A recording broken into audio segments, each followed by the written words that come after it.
In the 1990s, a war erupted over the cyberpunk movement's identity. The battlefield? Our culture.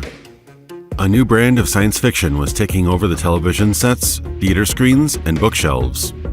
No longer were we limited to the Golden Age era works of Asimov, Heinlein, and Clarke. A new wave of rebellious, less optimistic fiction emerged. These works showed us a grim visage of a dark future. Metropolises flooded with toxic rain, bright neons, and an underbelly of crime and poverty, where the fabric of society is bursting at the seams.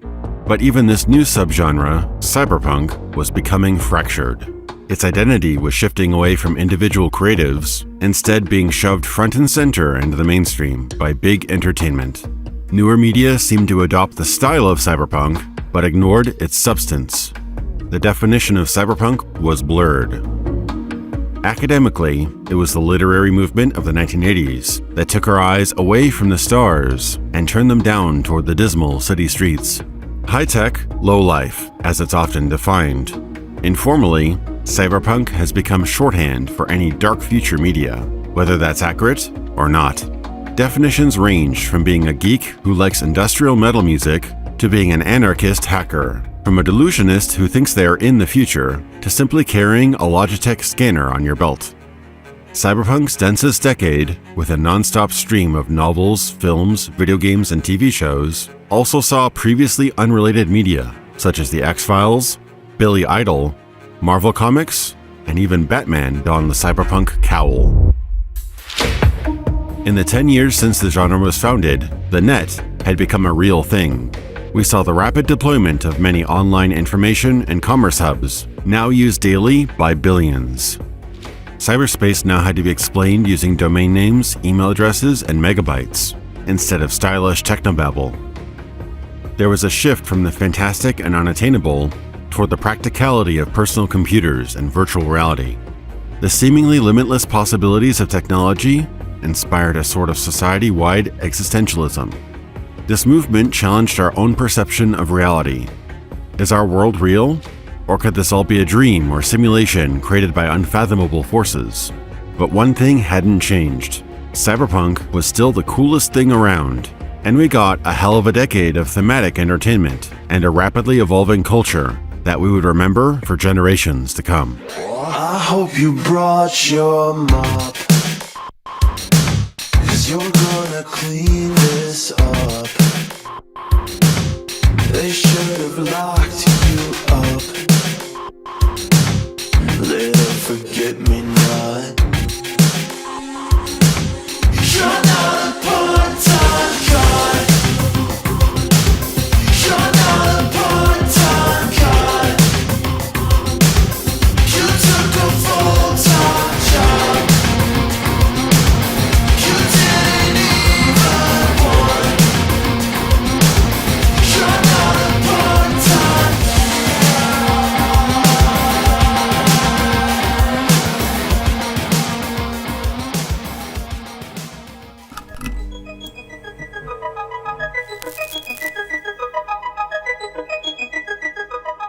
It became clearer when the machine crashed. Everything went to hell, and the CPU began spewing out random bits. The image on the screen was a bitmap, a literal rendering of the contents of a particular portion of a computer's memory. When the computer crashed and wrote gibberish into the bitmap, the result was something that looked vaguely like static on a broken television set. A snow crash. Neil Stephenson.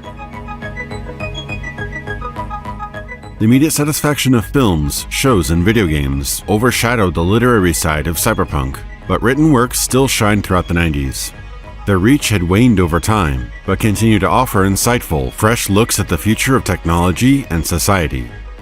The next generation of cyberpunk was a lot more self-aware.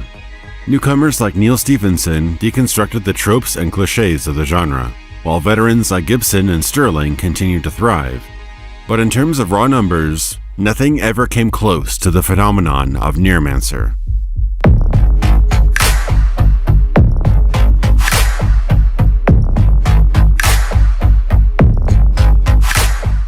Nevertheless, Stevenson would help redefine our culture with his 1992 novel, Snow Crash. A masterful story that plays both to existing cyberpunk themes and mocks the traditions of the genre. The novel thrusts you into absurdity early on. The Deliverator, a man named hero protagonist, is on an urgent mission for the Mafia to deliver a pizza. Yes, seriously. He crosses paths with a spunky skateboarder, YT. She distracts him by hitching onto his car, causing him to crash.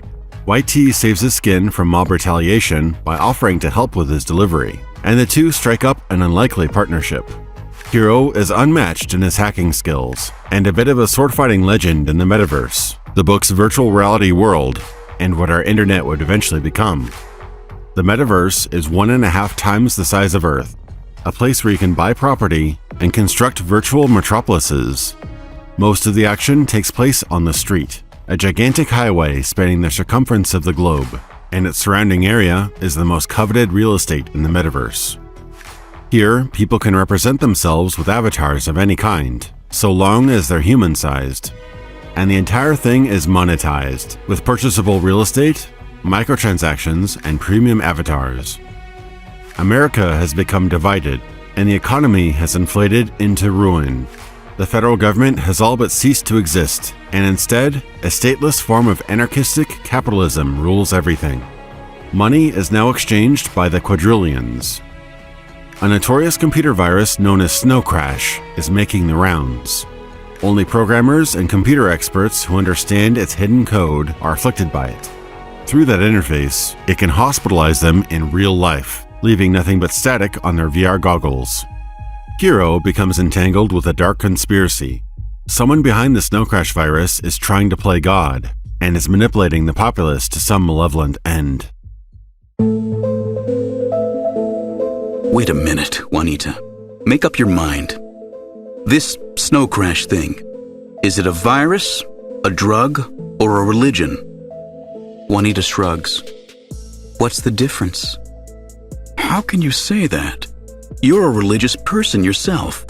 All people have religions. It's like we have religion receptors built into our brain cells or something, and we'll latch onto anything that'll fill that niche for us. Now, religion used to be essentially viral, a piece of information that replicated inside the human mind, jumping from one person to the next. That's the way it used to be, and unfortunately, that's the way it's headed right now. The novel asserts that the human mind works like an operating system, but not written in a computer language like assembly or C++, but in Sumerian. This means that Snow Crash only affects those fluent in this archaic language, a common point of complaint shared by some critics. Imagine if only cybersecurity experts could get their computers infected with Trojans. A crucial detail to the plot, as it adds a sense of deliberation and purpose to Snow Crash. This wasn't a weapon of chaos. It was a tool to enact a very specific plan. Snow Crash proposed many concepts that our reality later reflected. The metaverse proved to be quite similar to future online games such as Ultima Online and EverQuest, as well as virtual chat hubs like Second Life. This is common in researched science fiction. Stevenson majored in physics and geography so he could gain access to the university's computer mainframe. Unlike William Gibson, he attempted computer realism, rather than a more poetic usage of terminology. To his credit, Stevenson's educated guesses got a lot right about the future. Science fiction inspires people to choose science and engineering as careers. This much is undoubtedly true, and somewhat obvious. Good science fiction supplies a plausible, fully thought-out picture of an alternate reality in which some sort of compelling innovation has taken place. A good science fiction universe has a coherence and internal logic that makes sense to scientists and engineers. Examples include Isaac Asimov's Robots, Robert Heinlein's Rocket Ships, and William Gibson's Cyberspace. As Jim Carcanius of Microsoft Research puts it, such icons serve as hieroglyphs, simple, recognizable symbols on whose significance everyone agrees. Neal Stephenson. Stephenson predicted the meteoric rise of laptop computers and cell phones, which at the time were bulky and rare. Some Silicon Valley engineers even admitted that Snow Crash's Earth program inspired Google Earth. Both used satellite imagery, user-uploaded photos, and had a 3D street view. The seeds of the metaverse were already planted by 1992. With games such as Habitat and Neverwinter Nights, you could select your own avatar and explore online worlds. Before the digital age, avatar was a term used sparingly, given it's a Sanskrit word meaning an incarnation of a god. Stevenson helped popularize its use as a name for one's digital personification on the web and in online games. The metaverse also directly inspired many titles, such as A Mercenary and Second Life. Stevenson's vision of online gaming encouraged those who sought to bring it to life. Inspired by Snow Crash, a former Microsoft engineer joined id Software to help pioneer online gaming by co-creating Quake World. Its blisteringly fast deathmatches quickly paved the way for future online games. Quake conventions, tournaments, and an enthusiastic community directly led to the flourishing esports industry we enjoy today. Snow Crash's vivid imagination of the virtual lifestyle even influenced entire online platforms. An Xbox Live project lead made it mandatory reading for his team, and attributes about half his decisions about the platform's design directly to the book. Perhaps Stevenson's most insightful observation is about memetics and how the internet can rapidly propagate flawed ideas across individuals. It doesn't matter how factual, rational, or meaningful an idea is, its spread is only determined by its infectious and emotional appeal. Now the internet's free dissemination of information allows conspiracies, new religions, and widely accepted untruths to proliferate at fiber optic speeds.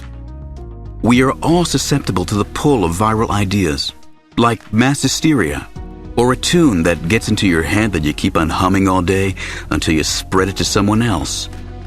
Jokes, urban legends, crackpot religions, Marxism. No matter how smart we get, there is always this deep, irrational part that makes us potential hosts for self-replicating information.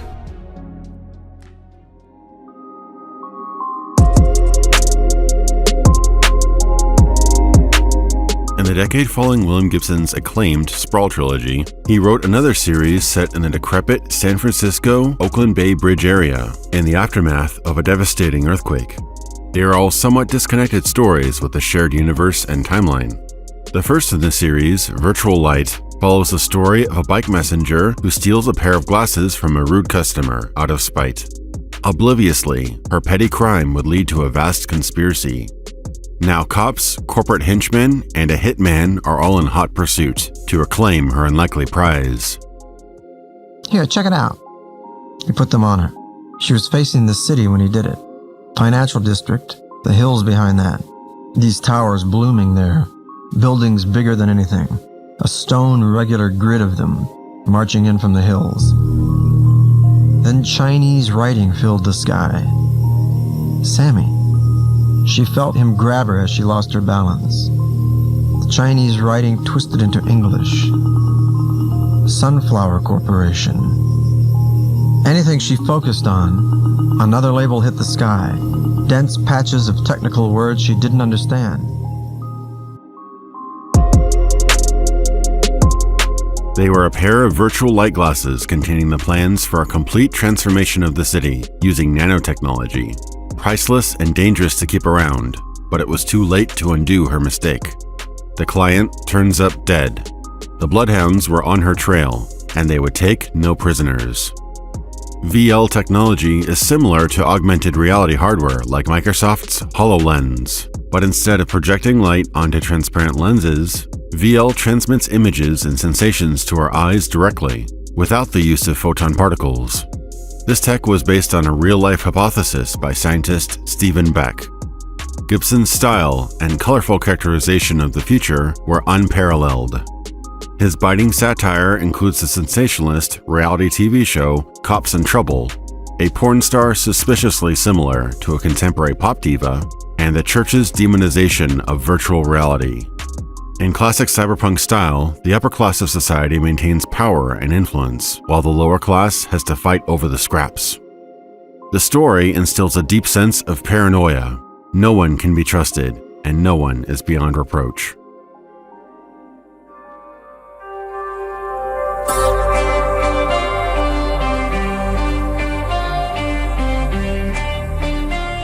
The second book in the Bridge trilogy is Idaru, a cyber detective novel about Colin Laney, a data miner, and his investigation of a rock star who vows to marry a virtual hologram pop idol. The book gives an insight into Japan, its unique lifestyles, and the culture shock foreigners experience while visiting there. The novel explores the concept of nodal points, fault lines among masses of data, which mark the divergence in the course of history or in the lives of individuals. When his techniques prove to be reliable, Laney becomes a sought-after asset with his unique nodal approach in analyzing data and predicting future events. What are the nodal points? Laney looked at the bubbles on the surface of his beer. It's like seeing things in clouds, Laney said, except the things you see are really there. She put her sake down.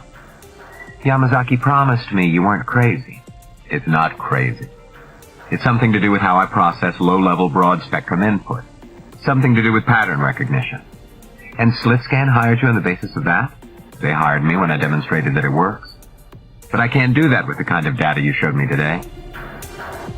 Gibson has identified Laney's methods as a metaphor for how he taps into the shifting trends of society in his own writing. Marrying a virtual AI would have been ludicrous in 1996, but since the book's publishing, this has indeed happened in real-life Japan, strengthening the aura of foresight already present in Gibson's writing. Life imitating art. Virtual Light and Idaru's characters were woven together to form a new plot in the final book of the trilogy. All Tomorrow's Parties follows the Netrunner from the previous book, Laney. It's set in the broken cityscape of the Bridge area. We see what's left of post-millennial San Francisco, serenaded by the death throes of a once prosperous society, with a hint of impending oblivion lingering underneath every sentence. Laney's obsessed with preventing a significant event that may change the course of history, as predicted in a new nodal point. This book illustrates a common take on Gibson's work, that it's more about the texture than the plot, the dismal and beautiful world, the vivid characters, and the concepts he explores. Laney reaches up and removes the bulky, old-fashioned iPhones.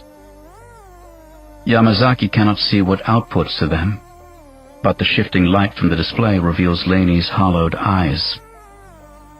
It's all going to change, Yamazaki. We're coming up on the mother of all nodal points. I can see it now. It's all going to change. I don't understand. Know what the joke is? It didn't change when they thought it would. Millennium was a Christian holiday. I've been looking at history, Yamazaki. I can see the nodal points in history. Last time we had one like this was 1911. What happened in 1911? Everything changed.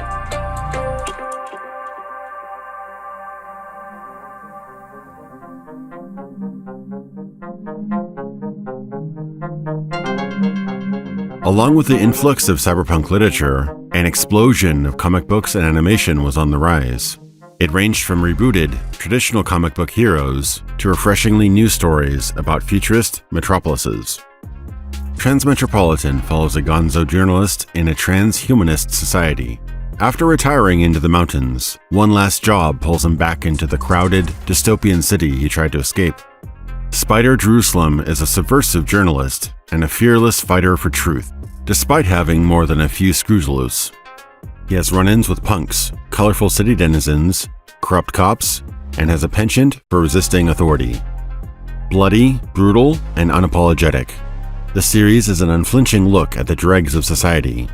Spider has strong words for anyone, from prostitutes to priests to presidents. The comics chronicle the eccentric journo's zany exploits, while he scrambles to fulfill his overdue publishing contract. Transmetropolitan is a ride through an exaggeration of the human condition, unlike anything else. It's a vivid depiction of city life through a warped and colorful lens.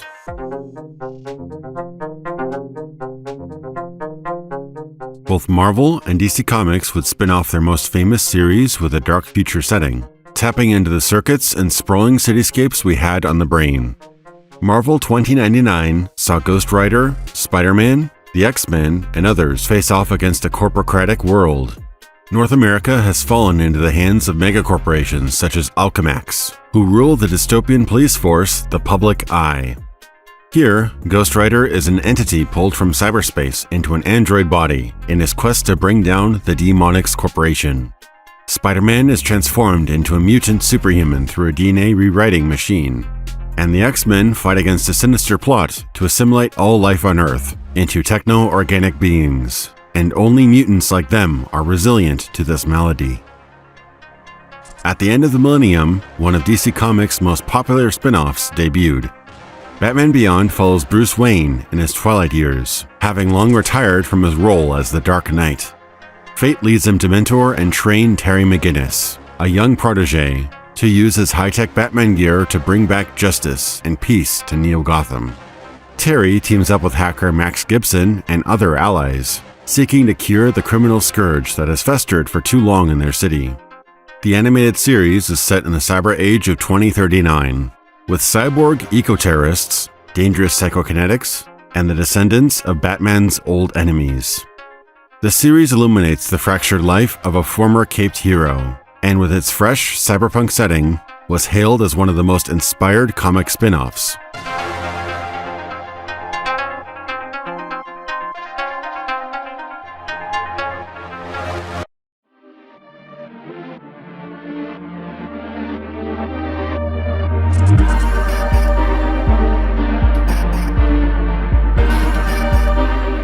MTV debuted an original, experimental series in 1991 known as Aeon Flux, created by Peter Chung. Its unconventional style seemed to break every rule that animated series adhere to, and soon attracted a cult following. The first 2 seasons had no dialogue, and each episode would end in the protagonist's untimely and gruesome death, often instigated by frivolous accidents, like stepping on a nail or spilling some coffee.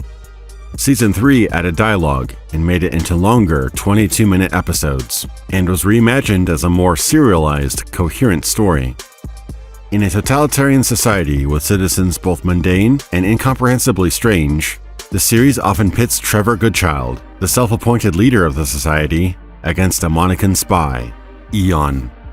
At first glance, they seem to be archenemies, but their paths entwine in combat, intrigue, partnership, and occasionally lust, like the yin and yang of a morbidly beautiful alien world. The show proudly wears its striking art style, heavily inspired by French comics such as the work of Moebius. It's also an incredibly fetishistic and sexually charged portrayal of sci-fi espionage like no other. While often bewildering, Aeon Flux is an acid trip through a cyberpunk-inspired world we would never forget. Chung's imagination knew no bounds. From bizarre, creative implementations of cybernetically enhanced limbs and body parts, either for functionality, tactical use, or for sensual deviancy.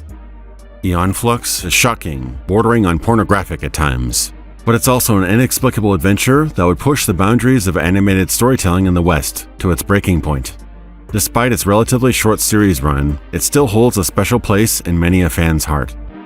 That which does not kill us makes us stranger.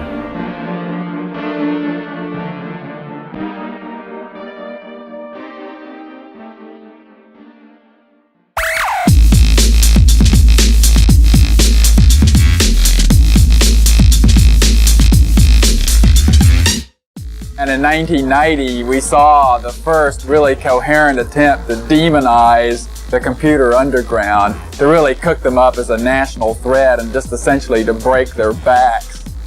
And it almost worked. I mean, it got a lot of awful publicity. Punks with computers were very painstakingly vilified by, people in positions of authority. And there was quite an extensive media campaign to, paint them up as a considerable threat. Science fiction projects present-day conditions into the future to enlighten us. If you cannot dream it, you could never build it. And the world of hacking perfectly demonstrates this ebb and flow of sci-fi and reality. Cyberpunk writers dreamed of what the denizens of cyberspace would be capable of, and how the authorities, big corps, and governments would crack down on those freedoms when their power was threatened. Hence, hackers and cyberpunk were born connected. hacking has been around longer than most people realize. The precursors to modern hackers, known as phreakers, a contraction of phone and freak, first gained notoriety in the 1970s. The earliest phreakers were curious folks who experimented with telephones. They learned how to redirect calls and manipulate phone lines by mimicking the tones used by the phone systems. Since long-distance calls were expensive, phreakers developed rudimentary techniques to circumvent these fees. Some went above and beyond, like illegally tapping into telecommunication systems and stealing data. This led to a crackdown on phreakers and hackers in the mid-80s. Nidor fell afoul of the Bell South Corporation because some Confederates, acquaintances of his, had lifted some documents from a Bell South computer, and it was put about that they had attacked the police 911 emergency dialing system. And of course, this would have constituted a very serious crime, and you can imagine that the police looked with great disfavor on the prospect of a hacker attack on their own private phone systems. But it turned out that this was essentially a scare tactic. This purported threat was a complete phantom. The 911 system was never in any actual danger. So a quite large show trial was cooked up, and it went on, and it just collapsed in total ignominy. And represented a serious setback for the forces of cybernetic order. Phrack is the world's longest-running hacker e-zine that got early cyberpunks connected in both their message and spirit. In its early days in the 80s, it was accessed through a bulletin board system via phone lines. A year after the e-zine debuted, cyber denizens wrote the Hacker Manifesto, and infamous groups like the Legion of Doom began to make headlines. The Internet revolution took off in 1989, the year the World Wide Web was invented. With the first official web browser releasing a year later, the Internet as we know it spread like wildfire.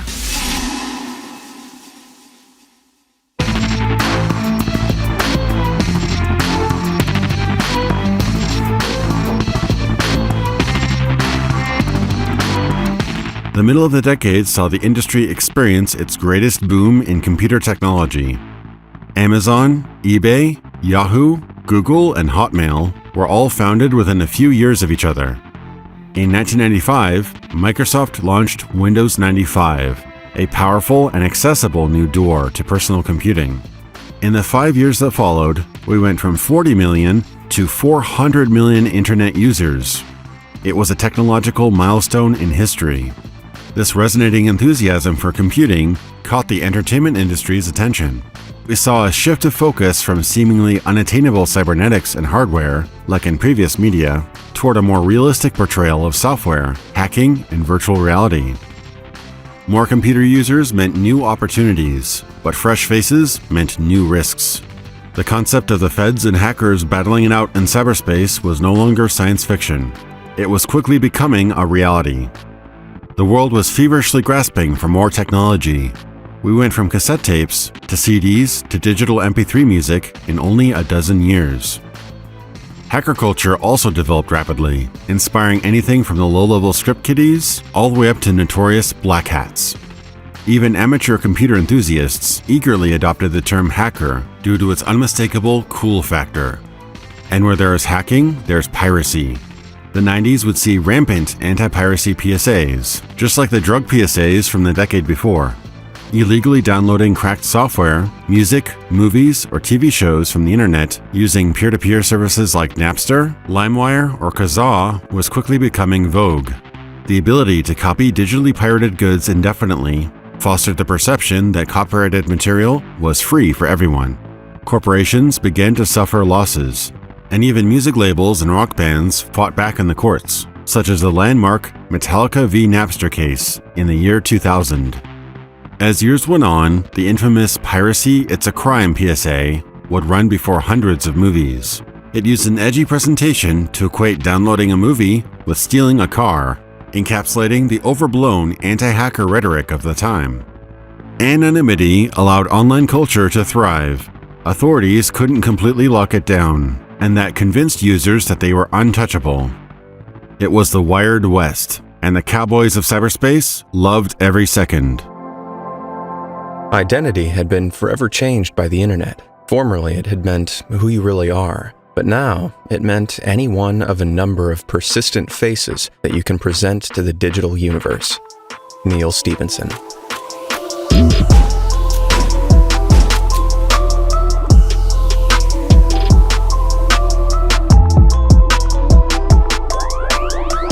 Cyberpunk author Bruce Sterling penned The Hacker Crackdown in 1992, which highlighted a number of FBI and US Secret Service raids, arrests, and operations aimed at hackers. It marked a paradigm shift when law enforcement got deadly serious about cybercrime. Hackers young and old heard the feds banging at their door the country over. From harmless pranks to hacking into government servers, these cyber trespassers would face any challenge. Whether it was for fun, for clout, or for malicious purposes, these daredevil acts now had serious consequences. After being on the run from the FBI for years, Kevin Mitnick was arrested for hacking and telecommunications fraud. Around this time, the taunt, "My kung fu is stronger than yours," would quickly become a hacker catchphrase. Like many former black hats, he would go on to become a cybersecurity expert after his release. Teenage hacker Sean Parker was tracked down by the FBI over cybercrimes against a Fortune 500 company. He later co-founded Napster and helped build Facebook with Mark Zuckerberg.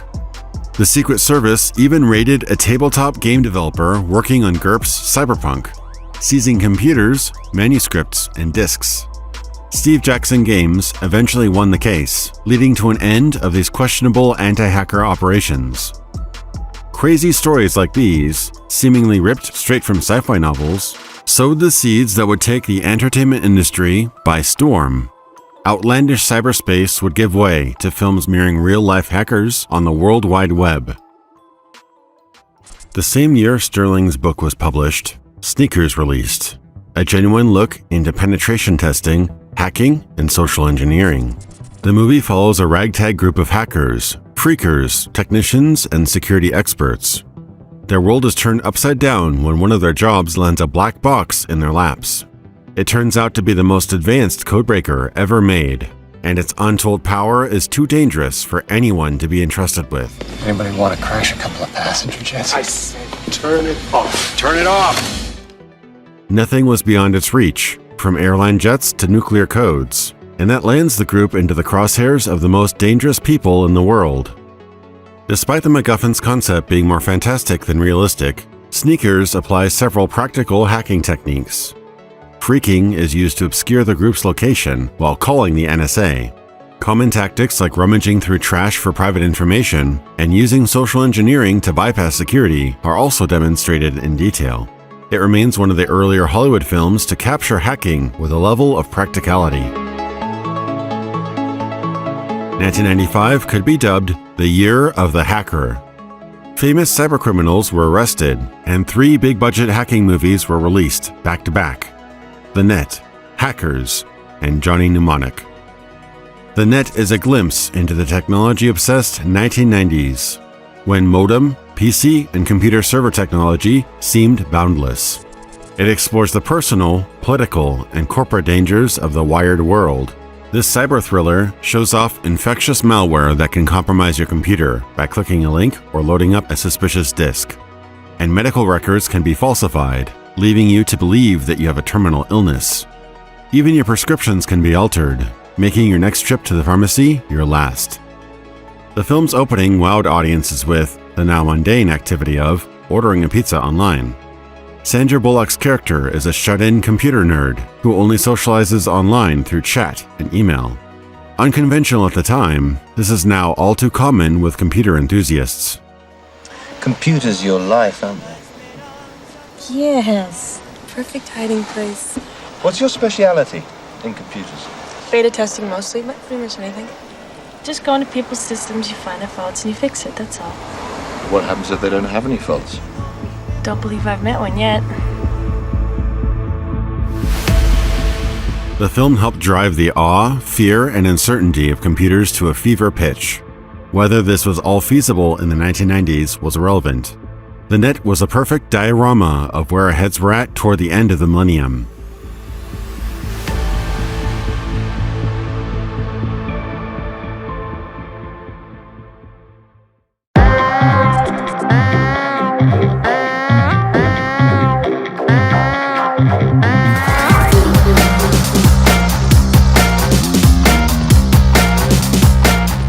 Hackers gave us is a much more bombastic look at cyberculture. The movie aimed to bedazzle its young audience with techno music, rollerblading, and actors chewing through every scene. Superficially inspired by real-life hacking, the movie leaned heavily on technobabble and computer graphic visualizations. It took real terminology and threw it in a blender. The story begins with a young boy being arrested for crashing over 1,500 computers, causing a dip in the stock exchange. The former child hacker, now a high schooler, immediately reboots his hacking career after his probation from using computers expires. He hacks into a local TV station under his new moniker, Crash Override, but is blocked by a rival hacker. Some stiff competition has formed since he's been out of the game. Crash bumps into a coterie of local hackers at his new school.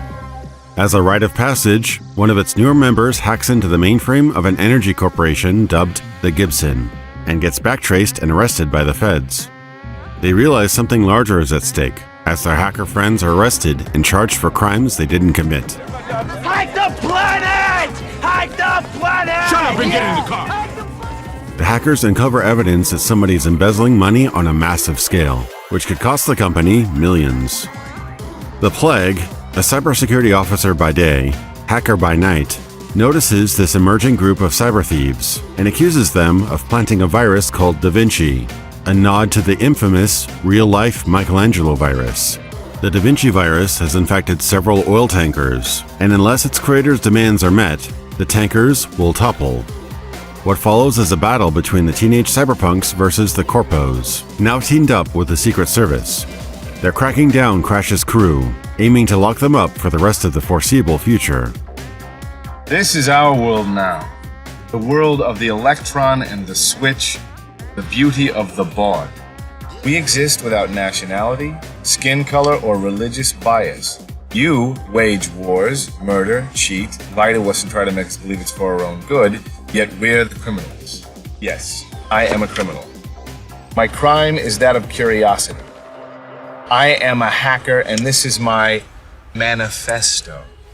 You may stop me, but you can't stop us all. The film helped popularize a variation of the Hacker Manifesto. Hackers brazenly paints corporations and federal officers as the bad guys, and hackers as heroic, whose only crime is curiosity. It demonstrates little actual hacking, presuming its audience's disinterest in realism. We also see few consequences of cybercrime. Instead, the movie uses MTV-style quick cuts and Tron-like computer visuals to portray a sexy fantasy of cyberculture. Despite inaccuracies, even real-life hackers still enjoy the movie as a guilty pleasure, if a bit fuzzy on the details. As technical consultant Nicholas Jarecki put it, "For all its exaggerations, it does a decent job of showing the hacker's spirit. Those kids were tinkerers, experimenting, reveling in their ability to figure something out. It's a celebration of human ingenuity."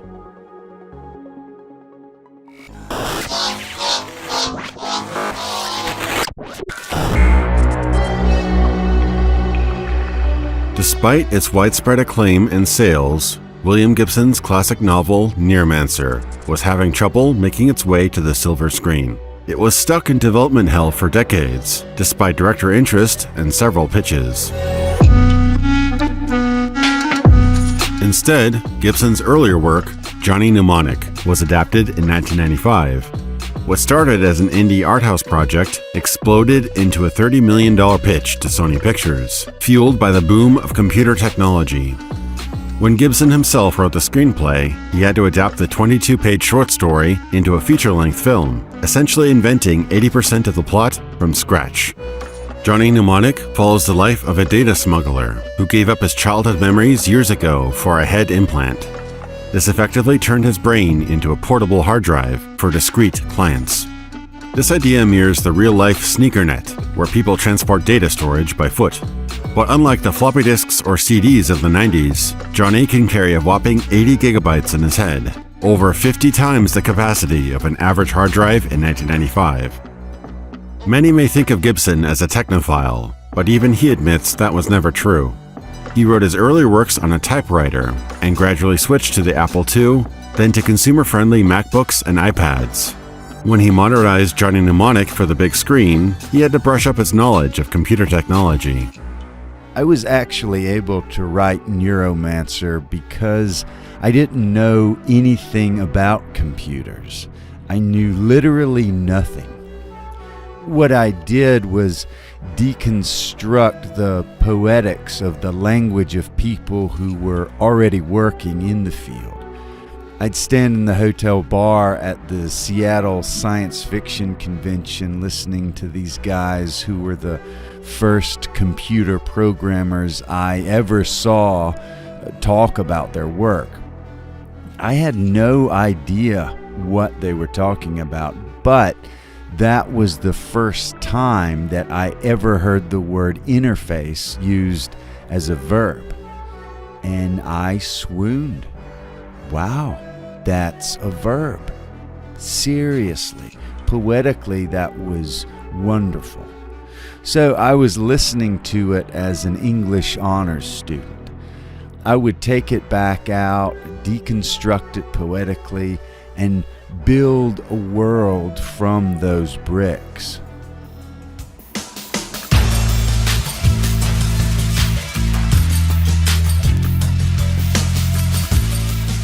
The movie updates 1980s technobabble like cyberspace to real-world terms like the internet. Johnny Mnemonic shows off surfing the internet in VR, cybernetically augmented limbs, and the villain even brandishes a monomolecular wire implant, which cuts through flesh, steel, and stone like a deadly laser whip. Actor Keanu Reeves portrays the titular character in his first of many roles in cyberpunk movies and games. A routine data running job hits a snag when Johnny's frantic and inexperienced clients ask him to download a massive 320 gigabyte package, far beyond the maximum he can safely store in his implant. Exceeding this limit will eventually kill him if not extracted quickly. Johnny reluctantly agrees, right before his clients are brutally assassinated by the Yakuza. Going from bad to worse, what follows is a high-tension chase, as cutthroat corporations, the relentless Yakuza, street gangs, and artificial intelligence, and even a cyborg preacher assassin, all want the secrets contained in Johnny's head. Slowly dying and unable to unload the data, Johnny is on the run. As customary, he doesn't know what he's carrying, but it quickly becomes apparent that if it gets into the right hands, it could change the world. NAS, right? Yeah, the black shake. Like half the people on the planet. You don't get this shit from amp jobs, that's just a myth. So what does cause it? The world causes it. This causes it. This causes it. Information overload. All the electronics around you poisoning the airwaves. But we still have all this shit, because we can't live without it. The crisis of modern society is the Black Shakes pandemic, which causes extensive neurological damage and violent seizures. The street doctors claim that signal pollution is the culprit. Human bodies are getting overloaded with digital waves, and they just can't take it. All-out riots and unrest break out between those most affected by this affliction and the elites, who can live their lives in luxury and health. Johnny Mnemonic is a cyberpunk story through and through, as penned by one of the genre's best. It hits all the right beats, scouring cyberspace, touring us through the high-rise hotels of Beijing, and the shanty fortresses of Newark, reminiscent of the decrepit bridge city that debuted in virtual light. The movie was bold and ambitious, dwarfing any project Gibson or the director had done before. In fact, all the moving parts, production companies, studios, and busy work became overwhelming, according to reports. The movie gets lost in its wide variety of wacky ideas and flaunts its absurdity on its sleeve. This makes it difficult to take seriously at times, but there's still a lot to love in Johnny Mnemonic. It's old-school cyberpunk, beloved by many due to its earnest visualization of Gibson's world. Hit me.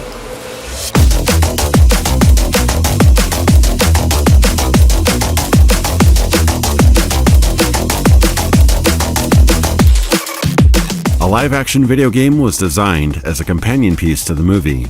The game was essentially an interactive film with clickable regions placed over live-action footage.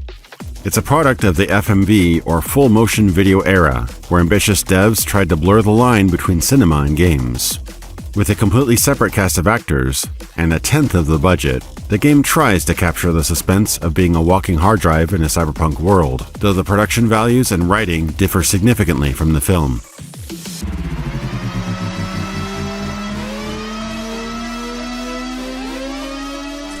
Sadly, the second film adaptation of Gibson's work lacked the impact or production value of the first. It netted some great acting talent with Christopher Walken and Willem Dafoe, but its slim budget, scarcity of footage, and disjointed editing made for a muddled experience. New Rose Hotel feels like a movie made in the editing room. It was also based on an Omni magazine short story, but one only half the length of Johnny Mnemonic. The film is a patchwork of disconnected scenes spliced with stock footage and B-roll, with an art house, grungy style of editing. The story is about two American headhunters using a Shinjuku girl to lure Hiroshi, a brilliant engineer, away from his current position toward a rival corporation. They promise this small-time call girl an early retirement for the job, and the headhunters will walk away with a cool $100 million. But in the cutthroat world of corporate warfare, things aren't always as they appear. After a slow but competent setup with a promising premise, it's apparent that not enough footage was available to complete the movie. Blatantly reused scenes, cheap sets, and lazy visual effects made for a science fiction thriller without the sci-fi or the thrills. Its limited release and dismal box office returns of about $20,000 essentially sealed the fate of future Gibson adaptations. Neuromancer would remain in development hell, and no big-budget film adaptation of his work would see the light of day for over 20 years.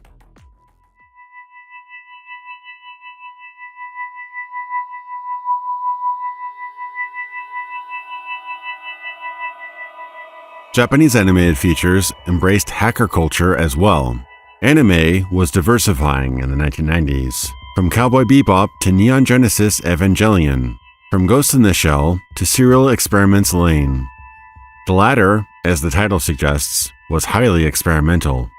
There are frequent title cards, almost like a silent film, strewn throughout the anime. Metaphorical visuals and a fractured narrative challenge viewers to decode the storyline's true nature. Enter Lane Iwakura, a seemingly unexceptional schoolgirl who dives into a web of cyberculture, deceit, mystery, and transhumanism. Her entire school is receiving emails that send chills down their spines. These messages are from a classmate who ended her life a week before. Who is sending them, and why did she kill herself? And what connection does Lane have to this victim? Lane becomes obsessed with The Wired, an online system similar to our internet, which hosts your typical online chats, but also has reality warping VR, which tantalizes the characters in the show. Students hear whispers of those who have renounced all things physical, who now exist solely as pure code, worshipped as gods of The Wired by a devoted user base. As her world begins to unravel, Lane experiences lapses in time. As she delves deeper into The Wired, her life, friends, and social activities fade away.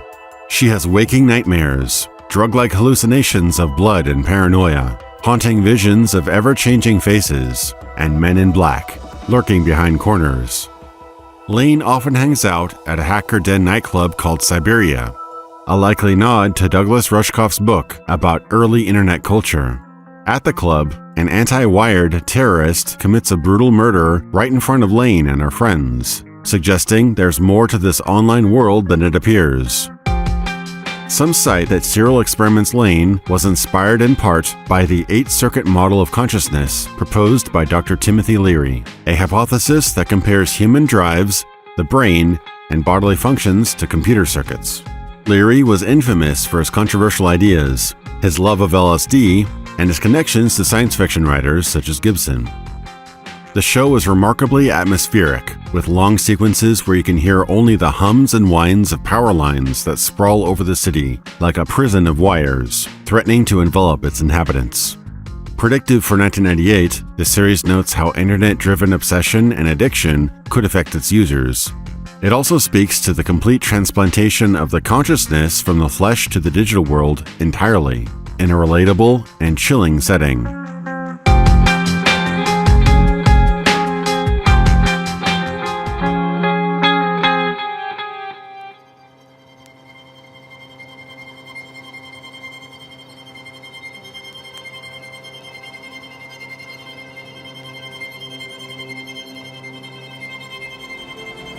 I belong to a new underclass, no longer determined by social status or the color of your skin. No, we now have discrimination down to a science.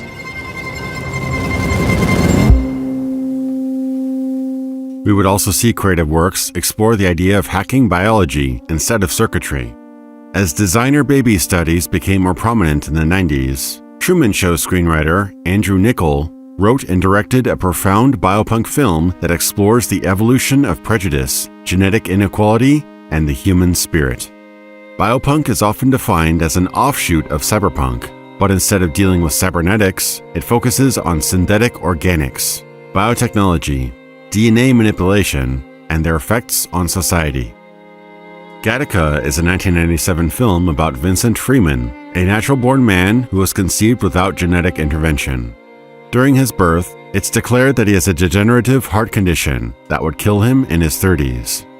Nearsighted, imperfect, and frail, he is an invalid, unfit for higher positions in a world that now discriminates by genes.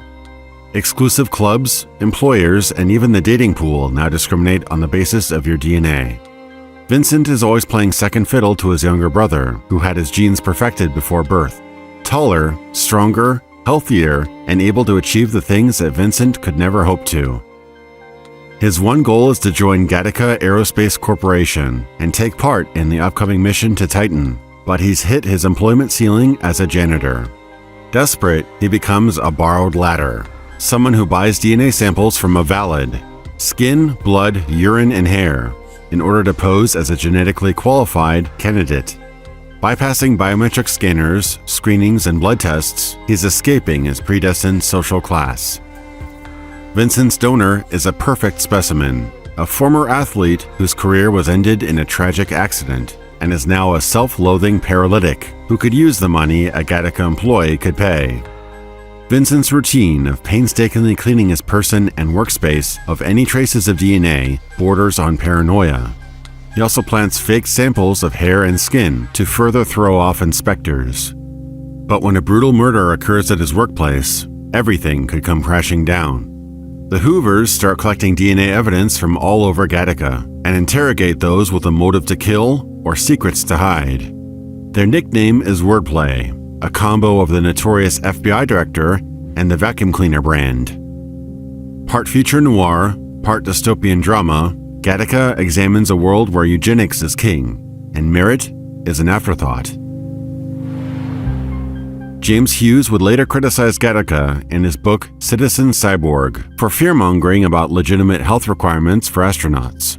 And 11 years after Gattaca released, the Genetic Information Non-Discrimination Act of 2008 regulated testing and discrimination based on genetics, as the film predicted would happen on paper.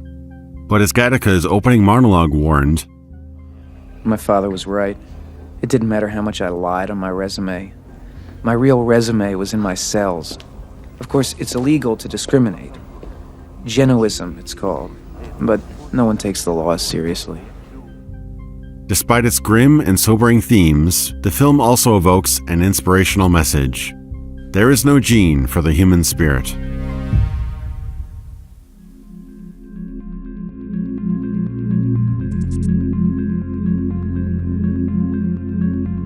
Hacking the human body must have been on our collective minds, as it was practiced in science, shown in films, and even explored in video games. A few in particular dabbled in the unsettling solitude of space, with a dash of cyberpunk tech and biological horror, where unimaginable depravity and unethical experiments could go unrestrained. One example was Bioforge, a cold and brutal science fiction story which sees your carcass pulled from space wreckage and transformed into a cybernetic monstrosity. You are just as desperate to escape this off-world prison as you are to punish those who created you. You'll give guards, scientists, and other inmates the beatdown, all while evading deadly experiments and security systems that permeate the facility's hallways. Passwords, hints, and solutions are hidden deep within lengthy data logs and computer terminals. Some scenarios involve remote-controlled robots or gun turrets, while others have time limits, where one false step can be your last. It's a well-made, if unforgiving, adventure horror experience. In a dark twist, Your own character is in many ways the source of the terror, as faculty shriek in fear while a monster of flesh and steel pulverizes them mercilessly. You have stolen my body and my mind. I will know why, or I will have your blood. Bioforge's focus on body horror and cybernetic decay thematically mirrors another great cyberpunk game from the year before, System Shock. New Atlanta, Sector 11, Building 71G. 7 April 2072. 11:13 p.m. Hacker begins unauthorized entry into the Tri-Optimum corporate network. Created by the founders of the immersive sim, Looking Glass Studios, the game offers environmental interactivity and dynamic scenarios with many ways to complete them, allowing for diverse playstyles. In the year 2072, you play a hacker who gets busted while breaking into Tri-Optimum's off-world Citadel station. One of its executives makes you a deal: hack the station's central AI, Shodan, and remove its ethical constraints.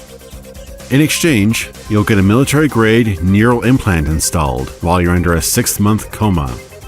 Welcome to the throne of God, mortal.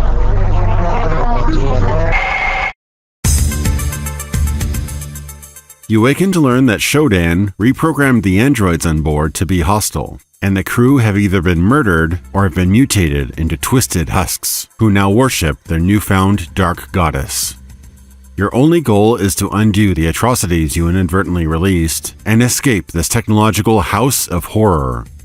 System Shock is an action-adventure game that takes immersion to intimidating new levels. You can dodge, lean, crouch, and attack in a complex and daunting control scheme. You're able to manipulate tons of objects and equipment, and even tweak your laser weapon's power settings. System Shock's hacking sequences let you soar around in 3D cyberspace, hacking nodes and avoiding ice to break into security systems. This was one of the most immersive attempts to date at simulating a Decker flying through cyberspace. The game also featured VR support, long before virtual reality headsets were common. Though primitive by today's standards, it was a peek into the potential that this tech could one day offer. The antagonist, Shodan, is chilling and memorable. She has the distorted, glitchy voice of a corrupted AI. Spine-tingling sound design made for an ominous setting, painstakingly created by RPG veterans and sound engineers, many of whom also performed together in the alternative rock band Tribe.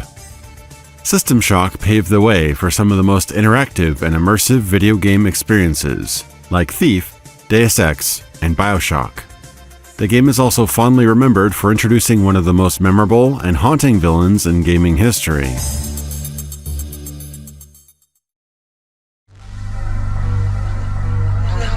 Look at you, hacker.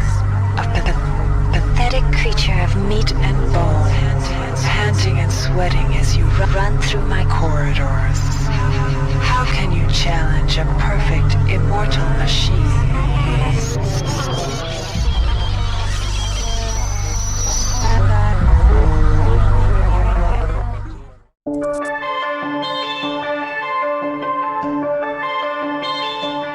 System Shock 2 was an improvement in almost every respect.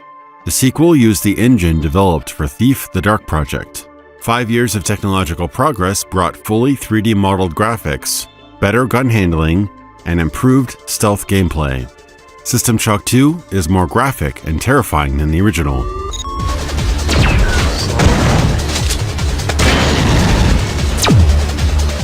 The story is set 42 years after the first game, aboard the Von Braun, the most advanced, faster-than-light spacecraft ever made, during its maiden voyage into deep space.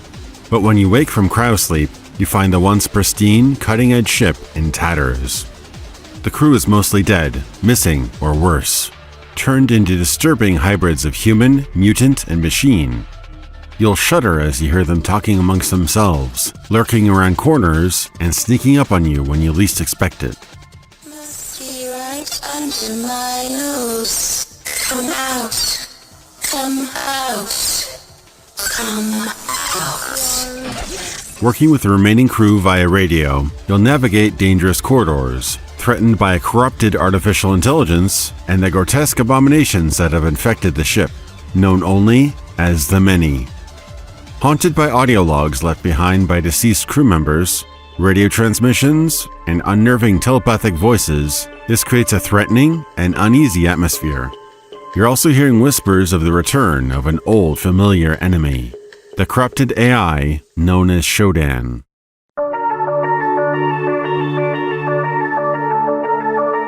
After the tutorial, you can emulate your career path, such as off-world mining, military training, and life choices.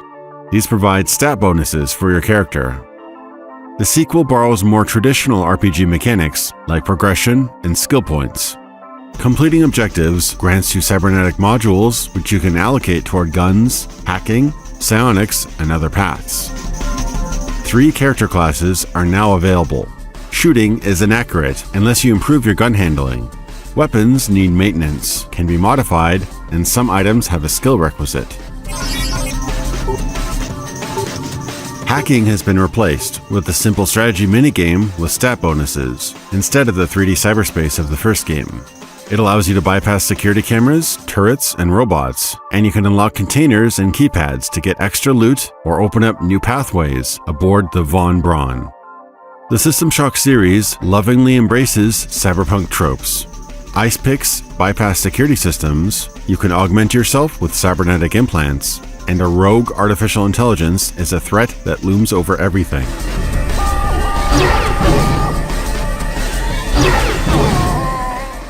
Psionics have a slow start, but become formidable later on. They use psi points to channel mental energy by using an amplifier. You can temporarily enhance skills, burn or freeze enemies, lift objects using telekinesis, or even hack the minds of opponents. System Shock 2 continues the series' legacy of engrossing sound design. They've cut off the central elevator. What's going on? Last night I had the strangest dream. I was in my room by myself, but all of a sudden there was not just me there, but 100 me's, 1,000 me's. The strange thing was, it felt good. I felt like I was part of something, like I belong. I hope I have the same dream tonight. One of the pioneers of pre-recorded audio logs you can listen to while playing, these expand on the story and setting, and the events preceding your awakening from cryo. Atmospheric audio loops and music bring the world to life. The unmistakable hum and whir of machinery and engines made the environments feel real. Ramin Djawadi, best known for Game of Thrones, co-composed the ambient, electronica, and drum and bass, which makes for intense and engaging sequences. System Shock 2 is widely regarded as one of the most immersive and chilling experiences PC gaming has to offer. In spite of disappointing launch sales, the game has become a cult classic, influencing numerous franchises due to its unique design and player freedom. With only a few short years of evolution, they've been able to conquer this starship, mankind's mightiest creation. Where were we after 40 years of evolution? What swamp were we swimming around in, single-celled and mindless? What if Shodan's creations are superior to us? What will they become in 1 million years, in 10 million years? What's clear is that Shodan shouldn't be allowed to play God. She's far too good at it.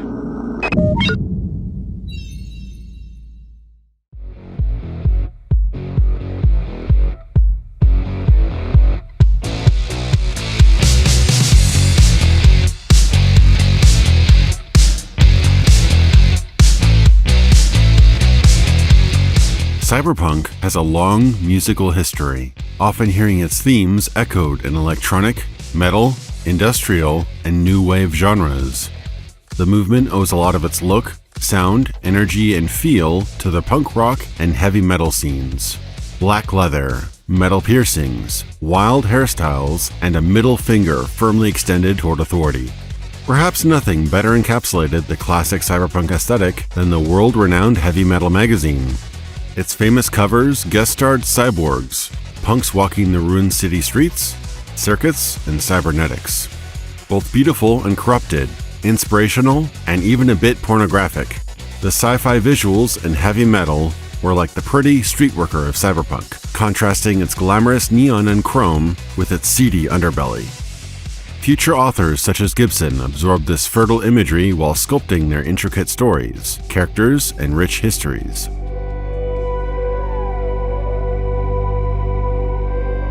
As synthesizers became more prevalent, musicians experimented with new themes, styles, and sounds, imagining our future worlds in audio form. Cyberpunk's musical heart is heard in earlier films which espoused its themes. Brooding synthetic soundscapes permeated the bleak urban vistas of Blade Runner, Escape from New York, and The Terminator, whose style was emulated and imitated for years. Even metal legends Iron Maiden opened their 1986 tour shows with Blade Runner's end credits music, a tribute to the film which inspired their album, Somewhere in Time.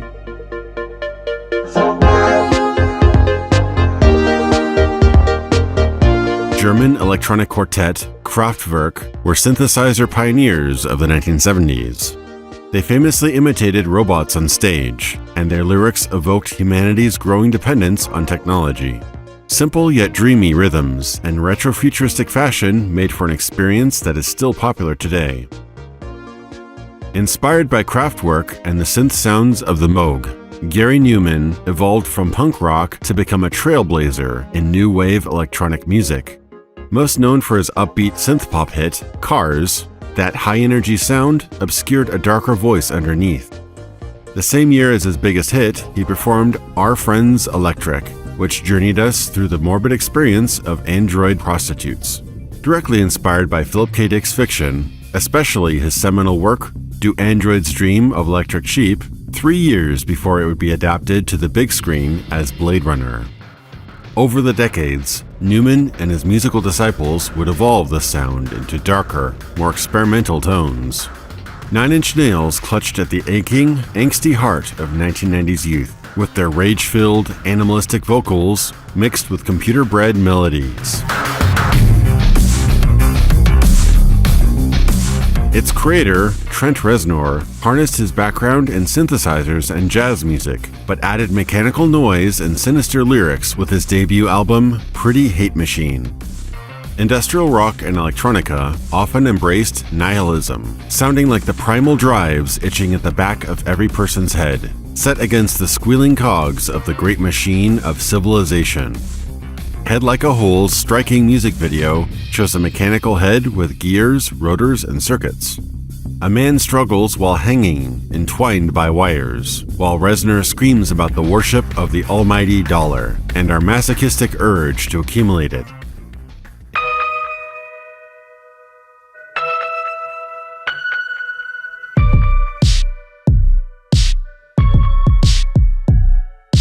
Industrial music was quickly becoming the anthem of a mechanized generation. The horror and angst of a biomechanical freak was captured in the music of Japanese composer Shu Ishikawa for the Tetsuo movies. Relentless percussion, synthetic melodies, and a guttural feel. The 80s saw industrial metal bands with music and lyrics that echoed the cyberpunk ethos. Bands like Ministry and Fear Factory proudly waved the banner of anti-authoritarianism and the fear of dehumanization through technology. Ministry was especially aggressive in warning about the new order they saw forming in modern governments, and their message even directly inspired films like Hardware, which featured the grinding, chainsaw-like vocals of their hit Stigmata. Likewise, Fear Factory's work carried strong themes of man versus machine, with songs about police states, the blistered rage of the working man, and a soulless world of people, all disconnected from one another. Meanwhile, Frontline Assembly and 9 Inch Nails brought industrial beats and mind-warping synths that sounded like a melodic factory line.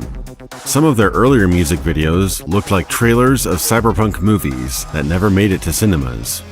Frontline Assembly's music speaks of machines, cybernetics, and resistance against a despotic authority, while 9 Inch Nails' lyrics were debaucherous, shocking, but incredibly human, touching on the uncomfortable topics and bestial urges that drive us all. It was the textbook definition of cybernetics in musical form, man interfacing with machines. These artists produced the soundtrack of a wayward populace, looking for answers in a rapidly transforming world. Industrial music videos often portray vile and uncomfortable visuals from the depths of human depravity, such as the Holocaust, a common inspiration to much of cyberpunk fiction. Big beat maestros, The Prodigy, brought the fearless punk attitude to the loud drum loops and bass lines of dance music. Their chaotic, high-strung sound of the future would find its way into many cyberpunk-themed works, from Hackers to The Matrix.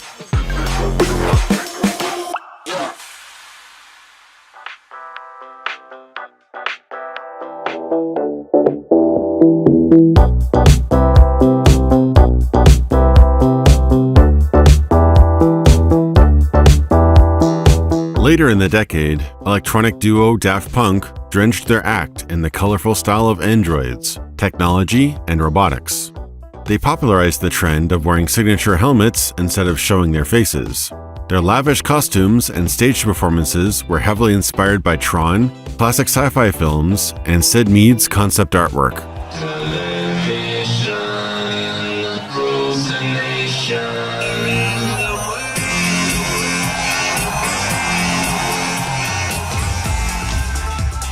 Their patented style featured electronically distorted vocals, often combined with samples of vintage music. Nearly every song was a foot-tapping earworm, and openly explored themes like robots, our obsession with technology, and what it means to be a human being.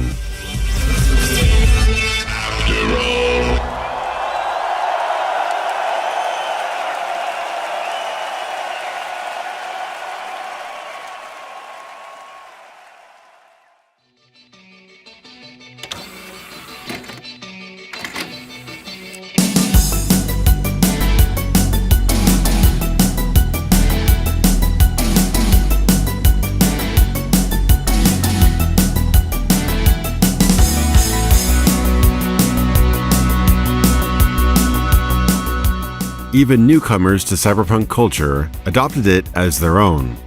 Punk rock legend Billy Idol did a deep dive into internet culture and the sci-fi literature of the 80s.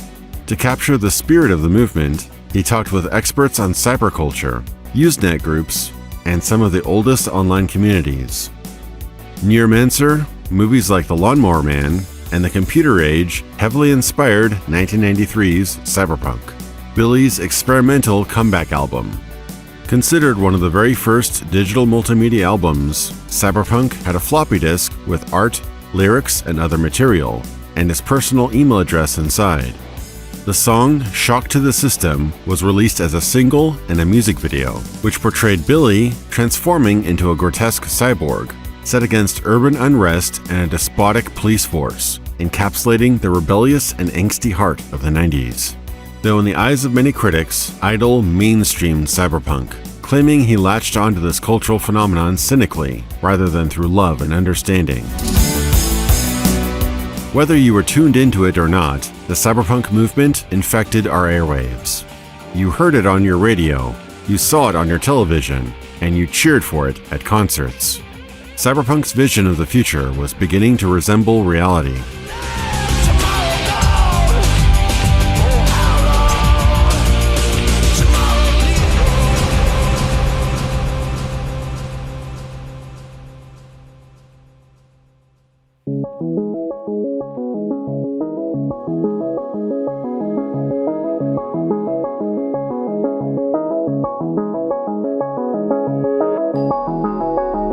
The girl with the gloves and the goggles and her hair being blown back beautifully by the experience she was having under the goggles.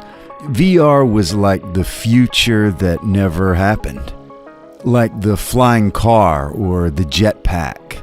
Still, I think we will all be living on one side of some very singular stuff one day.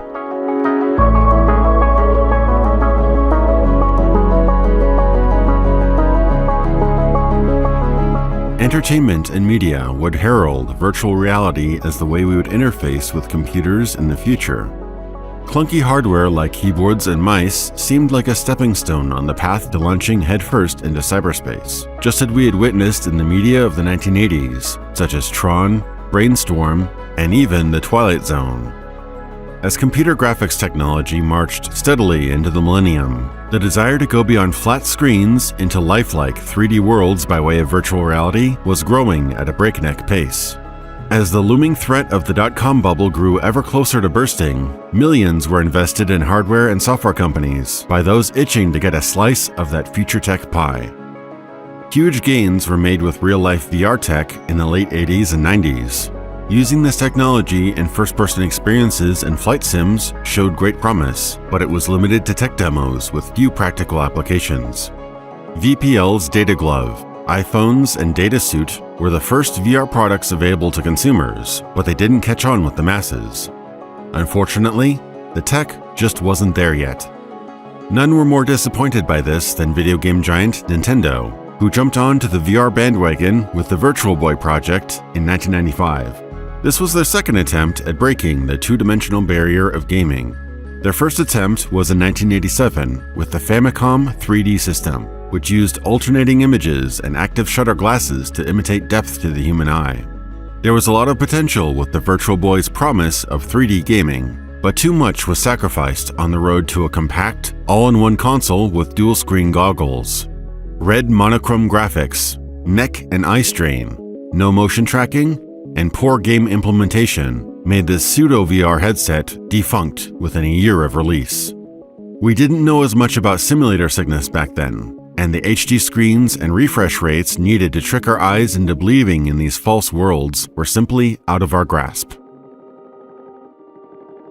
However, that didn't stop Hollywood from embracing virtual reality with open arms. VR showed up in films and TV superficially as a flashy, high-tech gimmick. A welcome surprise, but until later in the decade, the concept of virtual reality had not gotten the more serious examination it deserved. Most media put VR into their stories for flavor rather than substance. They often bit off more than their budget or production allowed them to chew. Early CGI and styrofoam props couldn't hold up the grand ideas of Tech War, VR5, and arcade.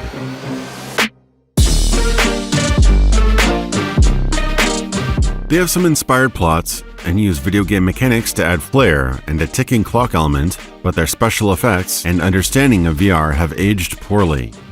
VR5 was a techno-thriller show made at the height of the VR craze. Sydney Bloom, a tech-savvy fiber optic specialist, invents unique virtual reality gear which can tap into anyone's subconscious at the dial of a phone call. Through shared sessions that only she remembers, Sydney makes new friends and can now speak with her catatonic mother for the first time in years. Each session happens in a snap in real time, but can last for minutes or hours on the inside until Sydney finds the exit key.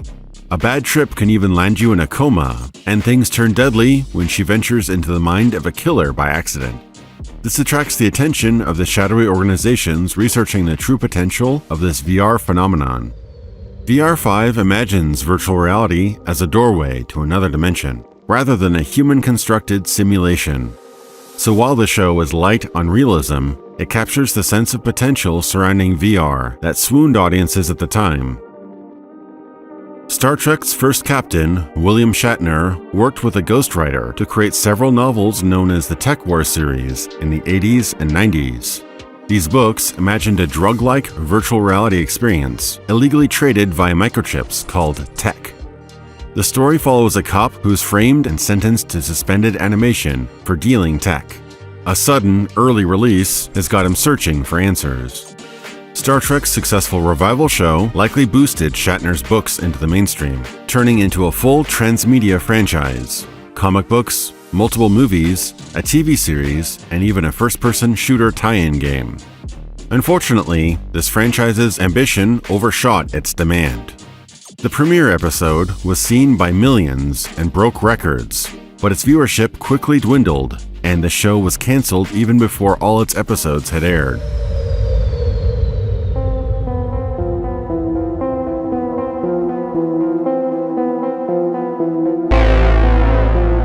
Stephen King's supernatural short story, The Lawnmower Man, was crudely combined with Cybergod, a screenplay about the potential of VR. This was an attempt to draw in a bigger audience, but was against both the screenwriter and author's wishes. King later sued the studio over the debacle. The Lawnmower Man is perhaps most famous for its visualization of VR. A pre-James Bond, Pierce Brosnan plays Dr. Angelo, a brilliant scientist on the verge of a breakthrough cure for cognitive disability. His pet project is put on the chopping block after his animal test subject dies in a bloody escape attempt.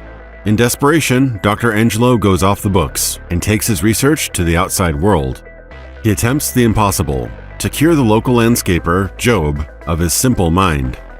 Through experimental drugs and hypnotic VR experiences, Job slowly transforms from the village idiot into a mature and intelligent adult. But things take a turn for the worse as the treatment proves too effective. Inexplicably, Job develops telekinesis, superhuman intelligence, and becomes dangerously ambitious. He believes he's a god and seeks to punish those who wronged him. Virtual reality is not just a simulation. It's a whole other world, a new electric dimension. Like Frankenstein, Dr. Angelo must confront a villain of his own creation before Job can transcend to a purely digital being and conquer the world through cyberspace. Though the CGI sequences in Lawnmower Man look dated now, the film used actual VR head-mounted displays from VPL, which strongly resemble modern sets like the Oculus Rift. A lack of focus limited the movie's attempts to handle transhumanism, becoming more than human via technology.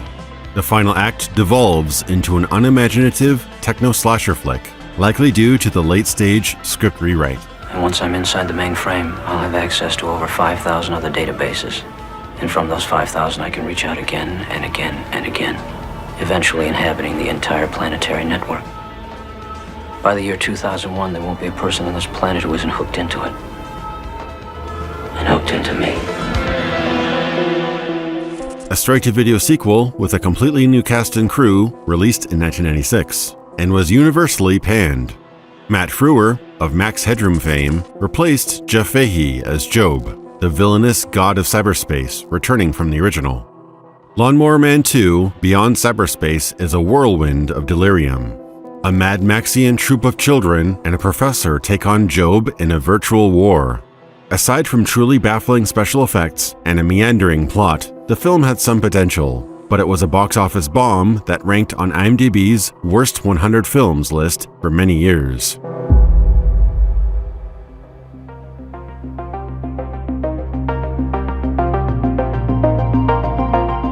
Inspired by the awestruck response to serials like Twin Peaks, the now obscure Wild Palms was created by Bruce Wagner, who based it on his comic of the same name. In this miniseries, set in near-future Los Angeles, Harry Wyckoff begins to investigate strange happenings in his community. People are disappearing, and nobody wants to talk about it. A strange church is gaining followers, and the mysterious Wild Palms group is pushing hologram technology so advanced it's indistinguishable from reality.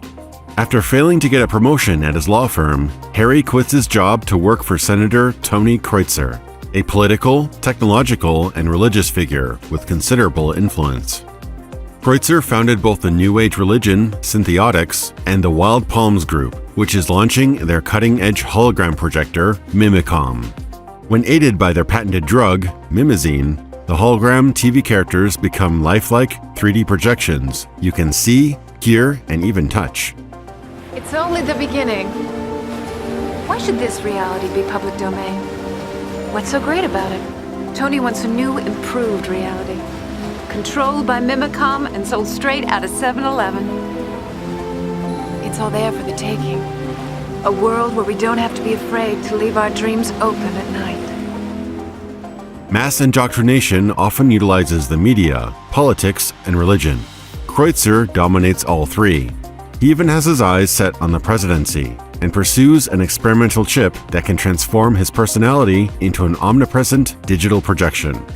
The mass dosing of Mimazine would effectively make him a holographic god, broadcasted to every living room in the world. The show tips its hat to cyberpunk fiction, as William Gibson makes a brief cameo after a Mimicom demonstration. Bill! Hey.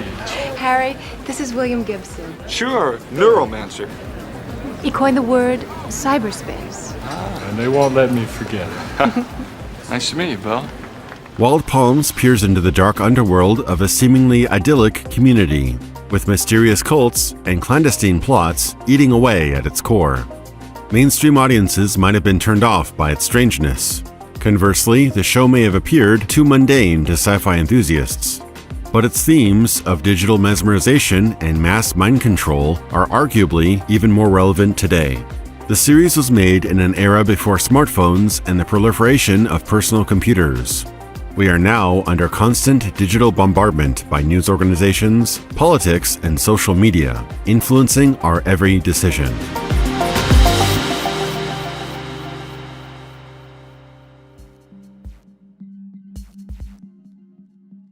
Virtuosity stars Denzel Washington as Barnes, a disgraced former cop. His pursuit of a serial killer who murdered his family led to a deadly accident and a life sentence. Barnes is one of many participants in a trial VR training program, which pits him against a devious AI, played by Russell Crowe. SID 6.7 was pieced together from the minds of the worst serial killers in history, used as the ultimate villain in these training sessions. The latest trial proved deadly when SID found a way to kill its human users, and only Barnes survived. Facing cancellation, SID's designer releases the AI into the real world with an android body. Then all hell breaks loose. The synthetic body can harvest nearby glass particles to repair its silicon fibers, making SID practically invulnerable. As the only expert on this deadly new foe, Barnes is recruited out of desperation to track down and destroy SID. The city is brought to its knees by a power-hungry, sadistic immortal who loves the spotlight. We have a symphony to compose.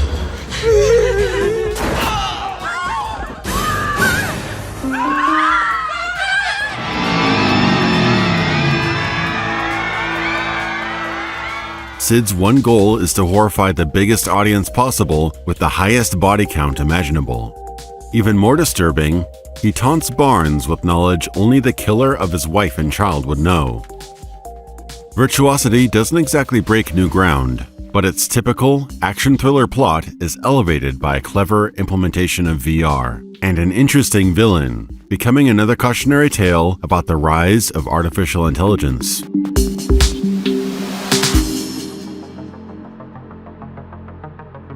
Have you ever jacked in? Have you ever wire tripped? No? A virgin brain. This isn't like TV, only better. This is life. You're there. You're doing it, seeing it, hearing it. You're feeling it. It's about the stuff that you can't have, right? Like running into a liquor store with a 357 Magnum in your hand, feeling the adrenaline pumping through your veins. I can make it happen. I can get you anything you want. You just have to talk to me. Talk to me. Talk to me. Talk to me. I'm your priest. I'm your shrink. I'm your main connection to the switchboard of souls. I'm the magic man. The Santa Claus of the subconscious. You say it. You even think it. You can have it.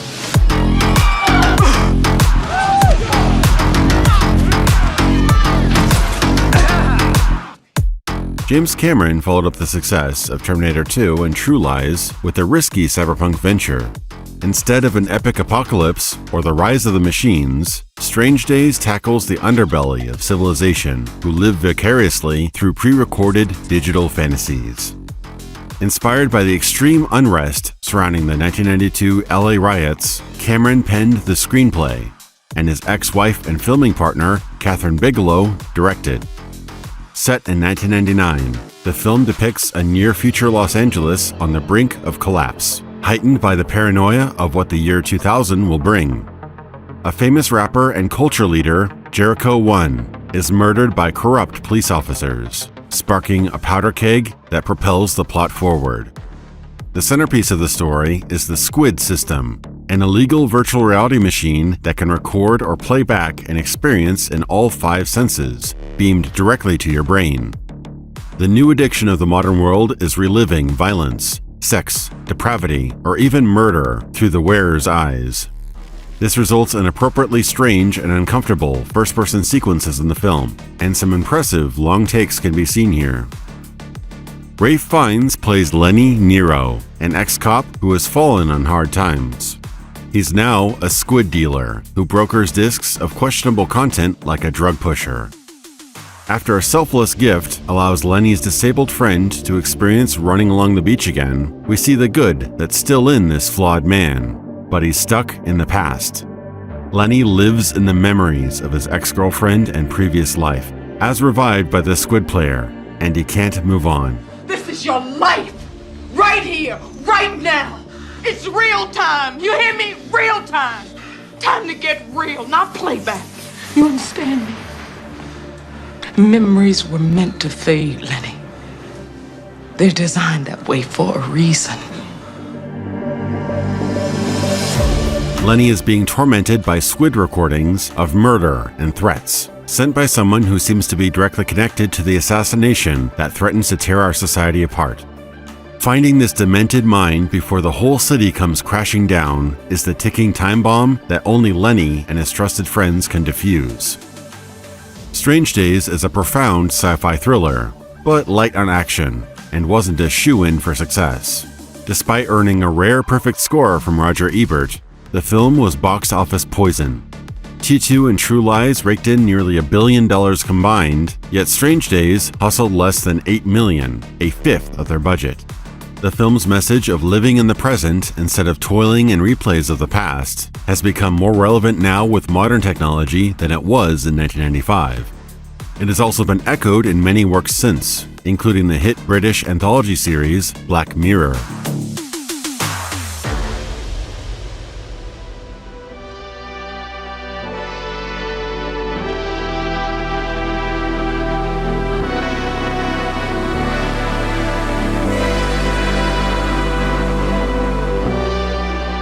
The obscure 1997 Italian movie, Nirvana, stars Christopher Lambert as Jimmy, a brilliant video game programmer who discovers that a virus has infected his game and granted the protagonist, Solo, sentience. The game's an advanced VR experience that feels as lifelike as the real world. Solo begins to disobey orders and questions his creator about the futility of his own existence. Unsatisfied with Jimmy's answers, Solo begs for deletion. Jimmy is wrought with guilt. His masterwork game, Nirvana, is essentially a prison of virtual inmates who have committed no crime. He recruits a couple of free-spirit cyberpunks, including his hacker friend Joystick, on a mission to shut the game down, forever. All the while, Jimmy is haunted by the mystery of why his wife, without warning, left him years ago. He hopes to win her back, or at least find closure. A now self-aware Solo partakes in Groundhog Day-style trial and error through his video game environs. When he dies, he restarts at the beginning, though now he retains his knowledge. He gets murdered by Yakuza, gangs, and assassins before resetting and trying again.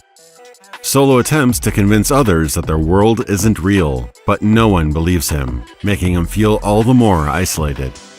The poor dubbing hinders the movie, since it was originally filmed in Italian.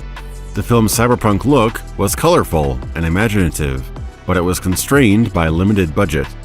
Nirvana portrays optic, head, and other cyberware in impressive and sometimes stomach-churning realism. Also impressive is the way the movie shows the team jacking into cyberspace with its security protocols, digital hallucinations, and its valuable caches hidden in its vaults. This 1990s movie foresaw the modern smart home. Shall I draw the water for your bath? No. Don't feel like taking a bath.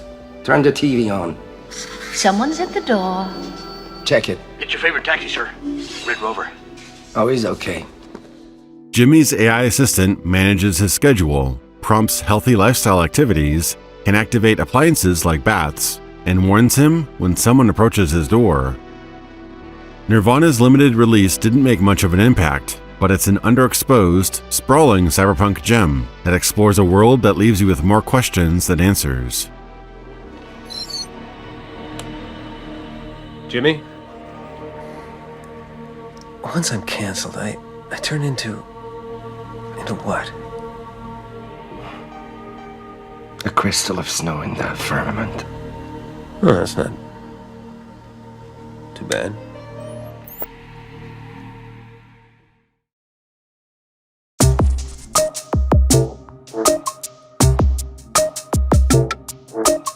Cyberpunk's innate appeal led it to surface in unrelated franchises.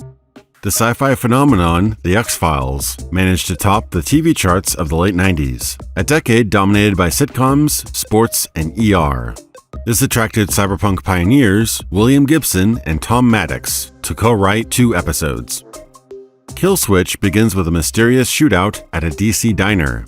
As the investigation unfolds, agents Mulder and Scully discover it was all a setup to kill a Silicon Valley AI genius hiding there. As they follow the clues found on the dead man's CD, an elusive hacker is using satellite weapons, surveillance, and backdoor access to hunt them down. Even more unnerving is the thought that this mysterious cyber assassin may not even be human.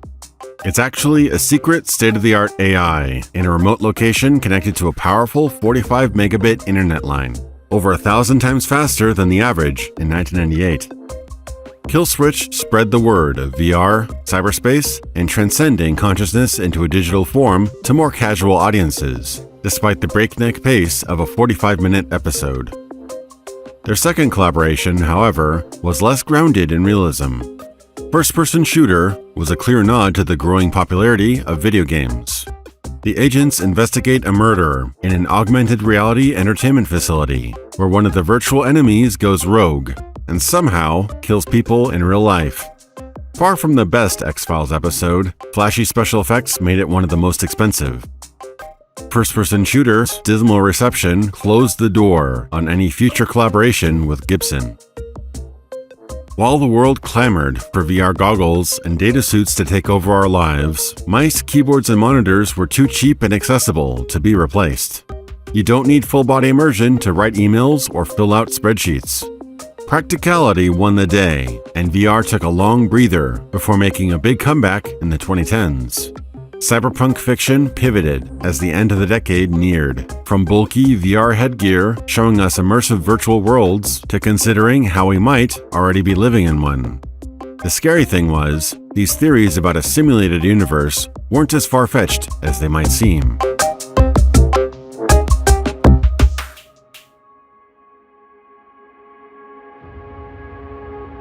It is possible that I'm dreaming right now, and that all of my perceptions are false. René Descartes.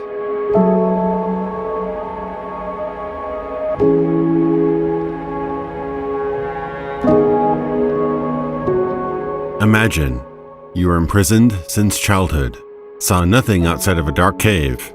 Instead, you were restrained in place, immobile, blind to yourself and others, and could only watch shadow plays projected against a cave wall, performed by unseen actors.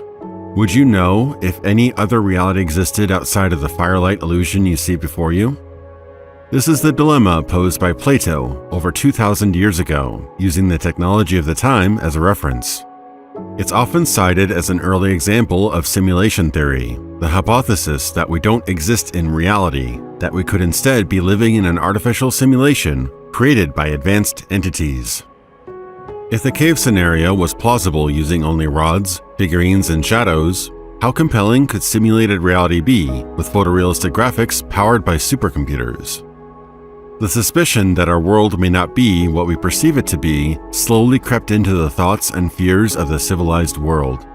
For millennia, we assumed gods were the architects of our universe. It didn't occur to us until later that perhaps we, mere humans, created the elaborate dream that we live in. Around this time, Taoist philosopher Zhuangzi pondered the divide between our imagination and reality. He described a scenario where Zhuang flies as a butterfly in the wind, then suddenly wakes up as a man. Was he a man dreaming of a butterfly's life, or a butterfly dreaming of a man's? René Descartes later struggled with these existential ideas in 17th century France. Cartesian philosophy posits that the mind and body of each individual are distinct, separate entities, and doubts the value of perceiving reality using the 5 senses. This line of thinking was rejected in John Locke's writing as an empiricist, which could be loosely defined as what cannot be perceived should not be believed, in layman's terms. And down the philosophical rabbit hole it went, with no objective victor. In literary history, exploring the concept of simulated realities within our own reality goes back many decades. An early example was Philip K. Dick's Time Out of Joint. Ahead of the curve for 1959, the book's protagonist experiences what pop culture now calls the Mandela effect, when objects, events, and people unfamiliar to him begin to appear, and his 1950s suburbia is none the wiser. One day, he is surprised to find a placeholder card with the words "soft drink stand" in place of the real thing, and a celebrity he's never heard of called Marilyn Monroe appears in magazines, as if she always had. As the world he knows slowly unfurls, he and his friend try to escape this apparently artificial dimension he's trapped in. PKD later explored how media, politics, and culture can form a simulated reality based on agreement rather than facts. The Simulacra tells of a despotic world government that is actually a sham, puppeteered by hidden figures behind the curtains. They install a permanent First Lady and replace her when she grows frail or dies to continue the ruse. Her role holds the real power, as the president is secretly an android, replaced every few years by the latest model. It's all a stage act to give a show of leadership. This is met with sparse opposition, as all media has been consolidated and all political parties have merged. An actress playing the role of First Lady and a cybernetic imitation of a president create the illusion of power and leadership where none exists. The bottom line is that accepted beliefs hold more sway than rejected truths. Even outside of his fiction, PKD seemed to be a staunch believer of simulation theory. He shared this at a speech in France he gave in 1977. We are living in a computer-programmed reality, and the only clue we have to it is when some variable is changed and some alteration in our reality occurs. We would have the overwhelming impression that we were reliving the present, déjà vu.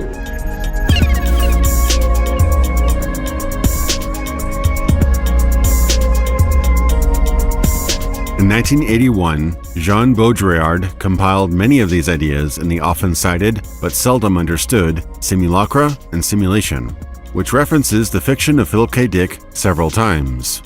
This was a cerebral look at the sociological effects of imagery. The book defines simulacra as imitations of completely non-existent things or places, such as Disneyland, whereas simulations are symbols that represent a real-life counterpart, like a photograph or a video.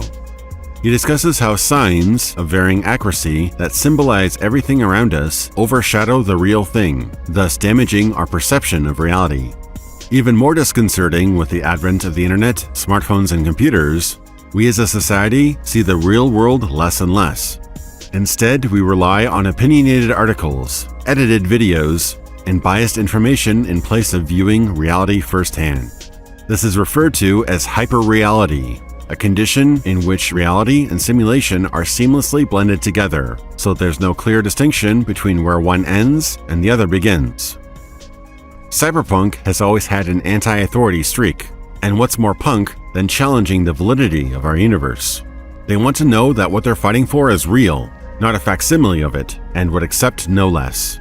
It's no surprise then that as we approach the new millennium, our skepticism reawakened. Were we living in reality or a computerized dream?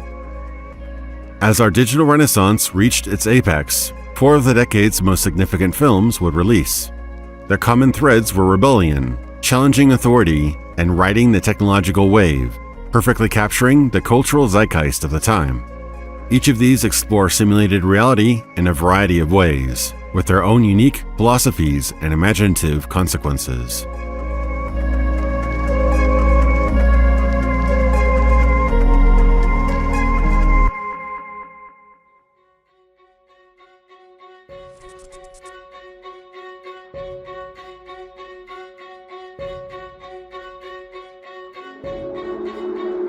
Alex Proyas, director of the Gothic trendsetter The Crow, co-wrote and directed what is arguably his most important film, Dark City, a reality-bending neo-noir story with a sinister twist.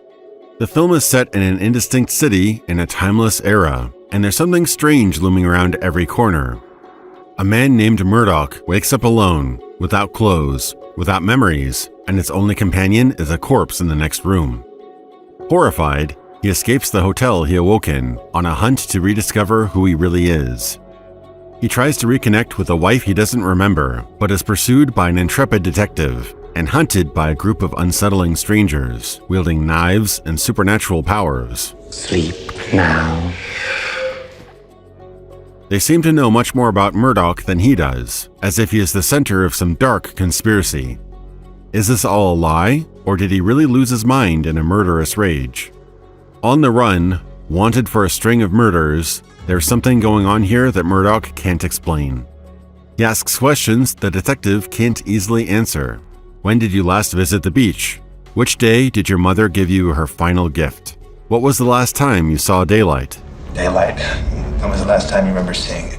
And I'm not talking about some distant, half-forgotten childhood memory. I mean, like yesterday, last week, when? Can you come up with a single memory? You can't, can you? You know something? I don't think the sun even exists in this place. So I've been up for hours and hours and hours, and the night never ends here. That is crazy. You're damn right, this is crazy. In desperation, Murdoch defends himself with inexplicable powers. Tuning, as the strangers call it, warping reality in front of his own eyes. His attackers flee, bewildered that Murdoch learned how to use their own skills against them. It is unclear whether tuning is essentially mind over matter, or whether it's magic, or as Clark put it, sufficiently advanced technology to be indistinguishable from magic. The movie proudly wears noir aesthetics and themes, but its vintage feel and inconclusive technology make it difficult to label as cyberpunk, despite it often being hailed as such. Nevertheless, Dark City was a fascinating, mind-bending experience to those who saw it. And there was always an enormous tension there between me and the studios in terms of me wanting it to be as out there as I possibly could make it, and them wanting to be either a smaller budget or to dumb it down, you know. We tested the unfinished film before an audience, and sure enough, one day Alex called me and said, guess what? The studio wants us to write some kind of prologue or a voiceover. It's probably the only time a film I've made has actually tested badly. You start to second guess yourself, you know, you start to lose faith in what you're doing. But you know, you get to the point where you sort of worry that maybe they're right. That maybe it does require a little explanation. Maybe the audience is lost. Unfortunately, the theatrical cut was hampered by studio intervention, very similar to Blade Runner's troubled production. The frantic editing was corrected, and an unnecessary and plot-spoiling monologue was removed in the director's cut of the film, released 10 years later. The movie had tepid box office results, but again, similar to Blade Runner, it eventually became a cult classic beloved by many, decades on. You see, I have become the monster you were intended to be.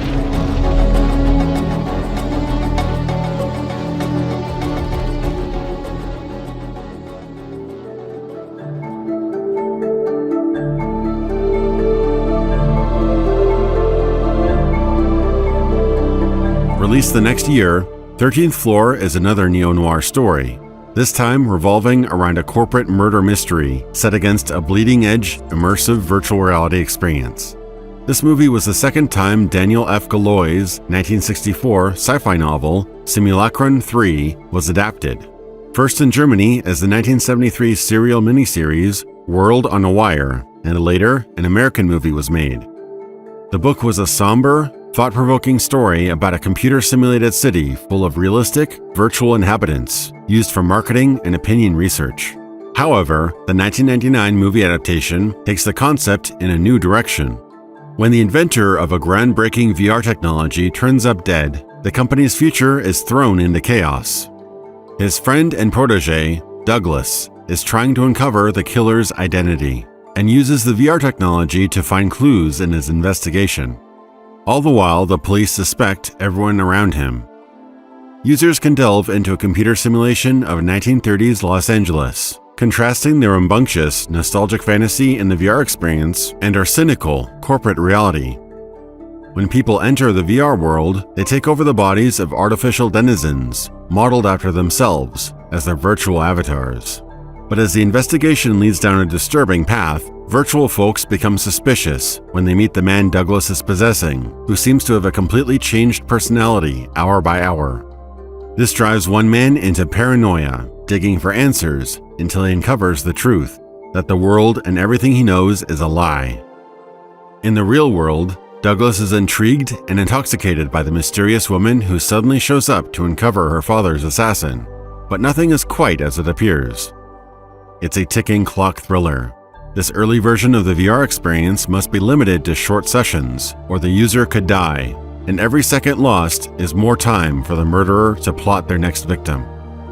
Some harsh moral conundrums are brought up when real-world humans possess simulated inhabitants, violating their free will and messing with their lives.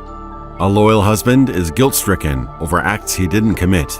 He blacks out for hours at a time, only to come home smelling like another woman's perfume.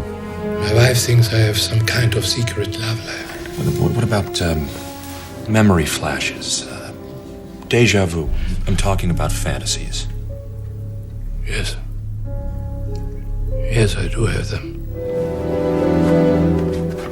I found this a couple of days ago. I'm married over 35 years now, and not once have I cheated on my wife. Not once. The 13th Floor has strong imagery and ideas, paying homage to classic noir and exploring the morality of playing God with a virtual society. Unfortunately, an early scene and the film's marketing spoiled some later story reveals. Though not a household name now, the 13th Floor might have had more influence were it not up against such stiff competition that year.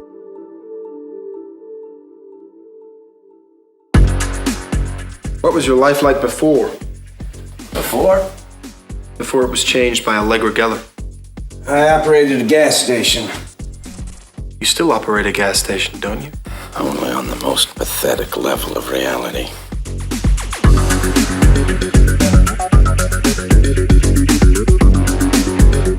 Released just a month apart was the biopunk sci-fi thriller Existenz, directed by David Cronenberg, most known for his gory, psychological horror films of the 70s and 80s. In the near future, an experimental new VR technology called GamePods are invented.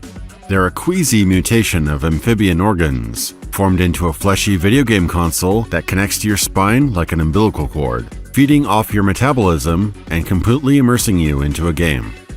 At the start of the film, an innovative designer is demonstrating her new game, along with a few volunteer players, to an exclusive audience. Each player takes control of an important character in the game's storyline, with non-player characters filling out the roster. Video game elements are shown, like pause loops between an NPC's dialogue to allow players to respond. Players must solve puzzles to proceed, and violence is always an option to push the game along.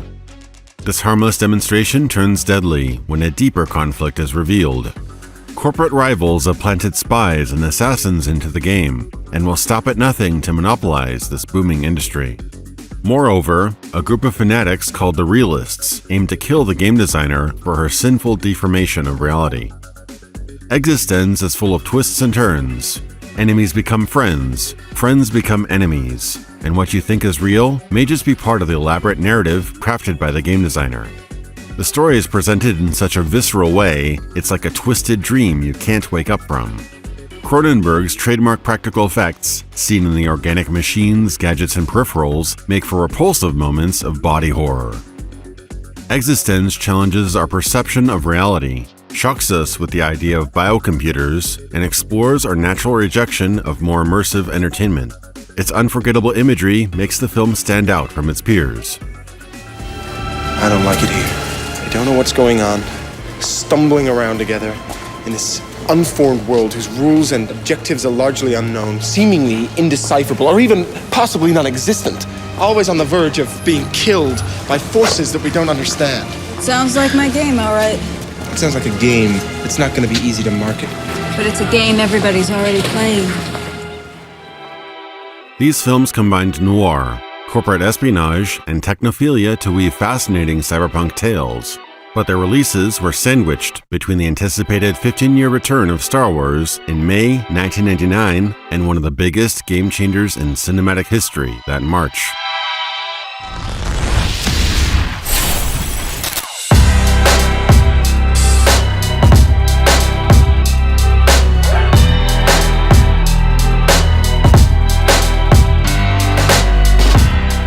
Matrix was a massive hit that nobody saw coming, and came to overshadow nearly all sci-fi movies that year after The Phantom Menace failed to meet expectations. The movie was both a critical and financial sleeper hit. It's become so ingrained into our vocabulary and culture, little can be said about it that hasn't already. Like all other popular works, it's garnered a huge fan base who praised it for being original, and many detractors who lambasted it for being derivative. But one thing is beyond question. The Matrix was a cultural milestone, along the lines of Jurassic Park and Star Wars, treasured for decades after its release. With only 2 smaller Hollywood gigs under their belts, writer-director duo the Wachowskis brought their ambitious sci-fi script to producer Joel Silver, along with their biggest inspiration, Ghost in the Shell. During the pitch, they told him, "We want to do that for real." They joined forces, the Wachowskis' love of sci-fi, comics, and anime, and Silver's prolific action movie career. Leaps of faith played a large part in both the film's production and on screen. The team pitched The Matrix to then Warner Brothers executive Lorenzo de Bonaventura. The duo's first art house film barely broke even, so pitching a big-budget sci-fi thriller was a huge gamble. Many redrafts later, they hired comic artists to draw a massive 600-page storyboard covering every single scene in the film. They finally got their deal with Warner Brothers, but had to shoot in Australia to cut costs. Bonaventura later said of the pitch, "I knew if I was going to make a leap of faith, this was the one to make."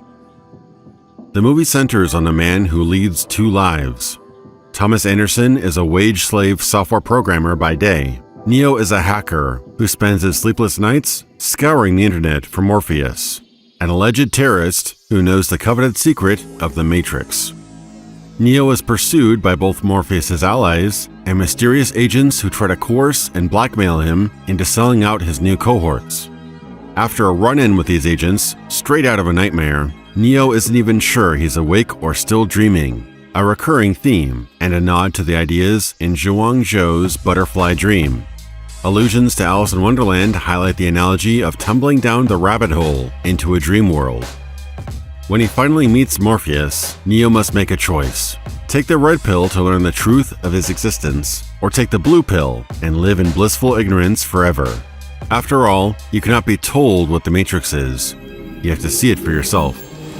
Have you ever had a dream, Neo, that you were so sure was real? What if you were unable to wake from that dream? How would you know the difference between the dream world and the real world? Reflections are recurring imagery in the film. You see 2 people reflected in Morpheus' mirror shades. One is Thomas Anderson looking at the blue pill, and the other is Neo reaching for the red pill. After Neo makes his choice, he is rushed violently out of his illusory world for the very first time. Morpheus explains to Neo that the world he knew is a virtual prison built for the human mind, while millions are harvested as living batteries. Quite a pill to swallow. The weight of humanity's freedom rests on Neo's reluctant shoulders when he learns of the prophecy foretold by the Oracle, that he is destined to become the One, the savior of mankind, who can bend the laws of the Matrix to his will. We see firsthand the dizzying withdrawals of Neo, deprogramming from a lifelong lie. How devastated would you be if you discovered that decades of your existence never happened? They were only ones and zeros on a computer.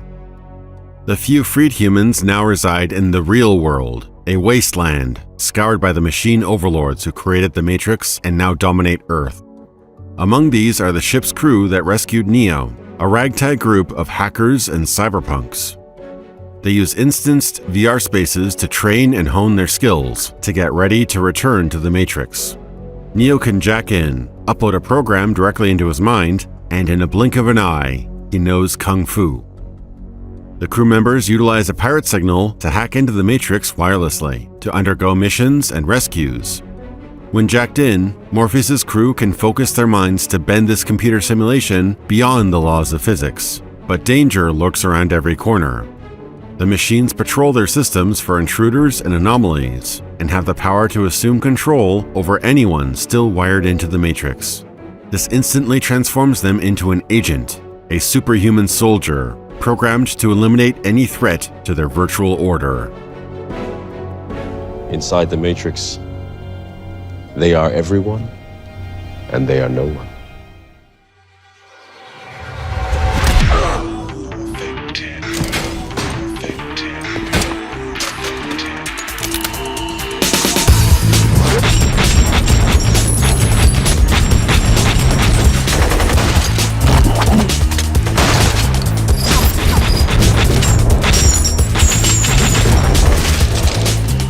To show the physics-bending antics of the Matrix visually, the crew mixed John Woo-style shootouts, Hong Kong martial arts choreography, and experimental filming techniques. The movie popularized bullet time. To achieve this effect, they shot a still image sequence using a ring of cameras, then used computer interpolation to create mind-blowing action scenes in a style never seen before. Then there's the classic lobby scene, which combined martial arts, wire fu, and heart-pounding gunplay into an electronic symphony of violence. These groundbreaking scenes couldn't be done by faceless stunt doubles alone. The actors had to train for several months in rigorous stunt work and martial arts under expert Hong Kong choreographer Yuen Wu-ping. Despite its profound subject matter, The Matrix is a tightly woven story, which hits all its plot points in a metronomic pace. An alternative edit or director's cut was never needed or wanted. In the last week of mixing, I took out 2 frames because the visual effect had come in and it wasn't exactly what I thought it was going to be. And I felt that this cut wasn't quite right. I figured this is the end. This is what's going to be there forever now. And I wanted it to be right.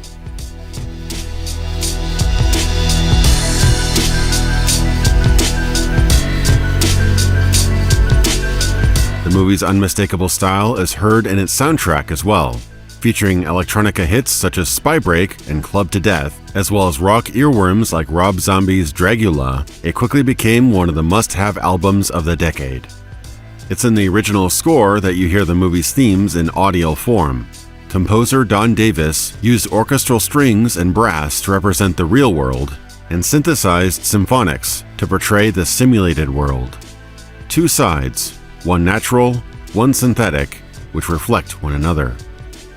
The movie brought a unique mix of never-before-seen special effects and an emotional and evocative plot that everyone, Cyberpunk fan or not, could resonate with. A legacy of great works benefit and inspire all new creations, and The Matrix is no exception. The film was a kaleidoscope of ideas, both new and old. It took great inspiration from the opening credits, high-octane action, and themes of Ghost in the Shell. But as it was revised in the script phase, the story remained similar thematically, but very different in execution. Contrary to popular belief, William Gibson wasn't the first to coin the term Matrix to mean a virtual universe. It was first used as such in a 1976 Doctor Who episode, Deadly Assassin. Its novelization described The Matrix as a virtual world that feels as real as reality. And similar to the movie it would later inspire, if you died inside the simulation, you would die in reality. Trillions of electrochemical cells in a continuous matrix, a master pattern. The matrix is a huge communal brain. It monitors the life of the capital and makes provision for the future. We use its accumulated wisdom and experience to predict future events and plan how to deal with them. There are textural similarities to William Gibson's Neuromancer, such as jacking into cyberspace, the remote colony of Zion, and all-powerful artificial intelligences vying for control. The parallels between Molly Millions and Trinity have also drawn scrutiny, but this is more likely an homage rather than theft.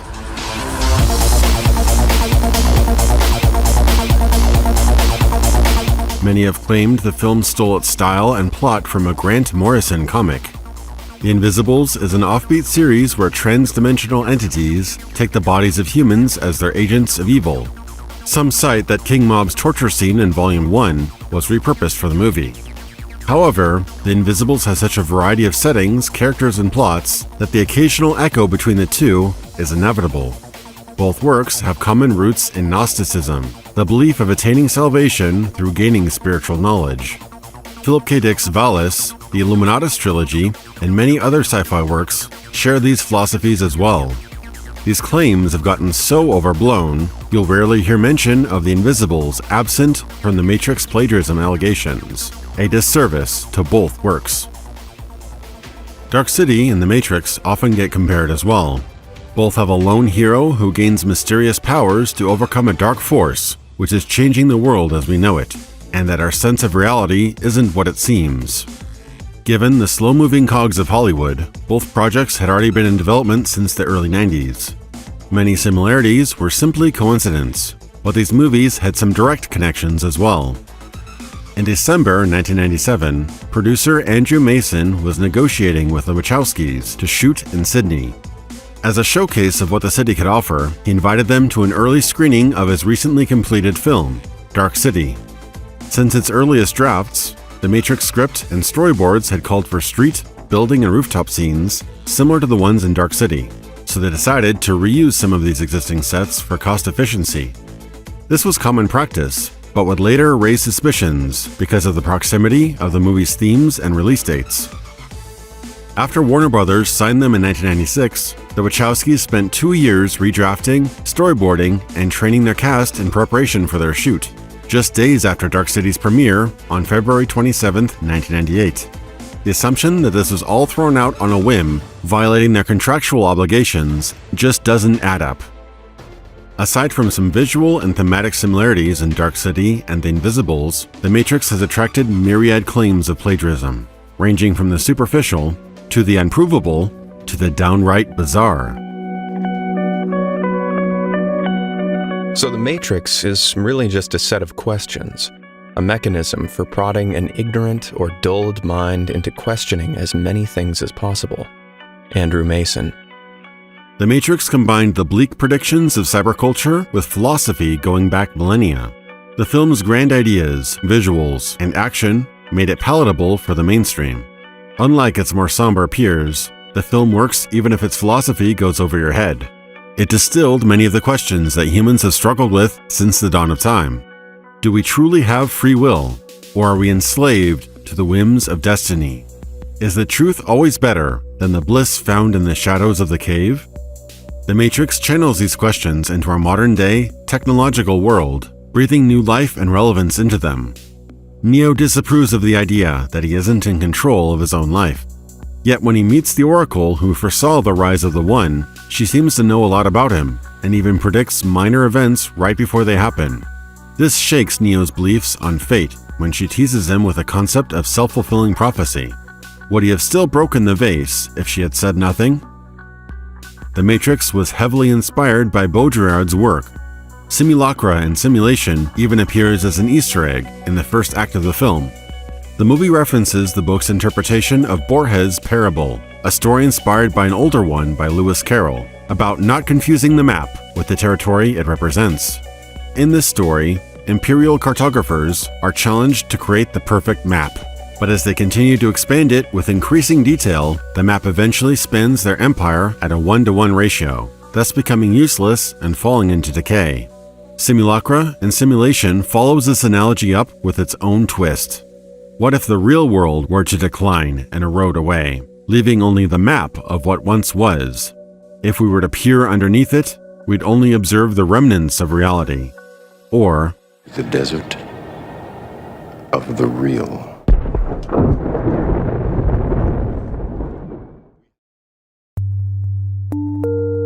This book and several others were mandatory reading for the main cast. Yet despite how much the movie's writers revered his work, Baudrillard disliked how The Matrix made too clean a distinction between simulation and reality. His philosophy argues that in our modern society, the two are inextricable. The Matrix features a simulation created by the machines and a real world inhabited by humanity's survivors. The film glosses over the fact that reality itself has many simulated aspects, such as VR training programs, computer screens, and the countless signs and symbols on the crew's ship. The film's color grading betrays Baudrillard's philosophy as well. Scenes inside the Matrix are distinctly green, the VR constructs have natural color, and the real world has a bluish tint. This was a deliberate decision to aid viewer comprehension and empower the film's emotional impact. But even as scrutinizing the movie highlights the divide between the filmmakers and the philosopher, neither are wrong per se. but simply have different attitudes and goals. With all the buzz surrounding it, William Gibson expected to hate the film, but after seeing it twice, he was quite positive about The Matrix and debunked the claims that the movie stole his ideas. I thought it was more like Dick's work than mine, though more coherent, saner than I generally take Dick to have been. A Dickian universe with fewer moving parts. For Dick, I suspect all of the parts were always moving parts. A Dickian universe with a solid bottom. It's thematically Gnostic, something Neuromancer isn't. Whatever of my work may be there, it seems to me to have gotten there by exactly the kind of creative, cultural osmosis I've always depended on myself.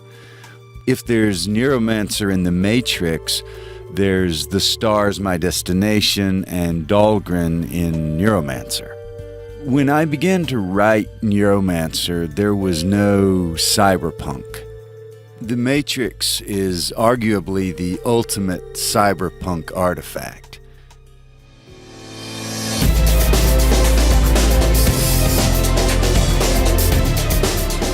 The movie was so popular in the mainstream, it unfortunately obscures any definition of the Matrix in older works.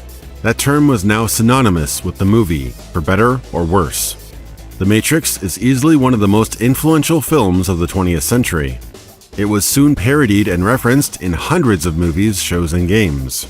It made such a cultural impact that the Matrix has become the de facto term for simulated reality in general.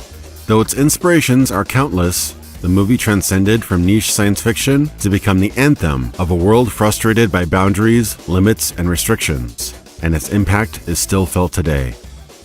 I went to the Warner Brothers lot in Burbank to meet the writers and directors of a film entitled The Matrix. They had written something that I had never seen, but in a way, something that I'd always hoped, as an actor, as a fan of science fiction. The script that they wrote, it had Gibson, it had Verne, it had K. Dick, Frank Miller, anime, Kurosawa, Peckinpah. It was Nietzsche. It was Buddha. It was Christ. It was themes and levels. It was dualities, modalities, realities, dreams, will, destiny, freedom, slavery of the mind, of the body, the construct, who lives, who dies, identity, sexuality, viruses, and love. It was mythology, philosophy, technology, and truth. What truth?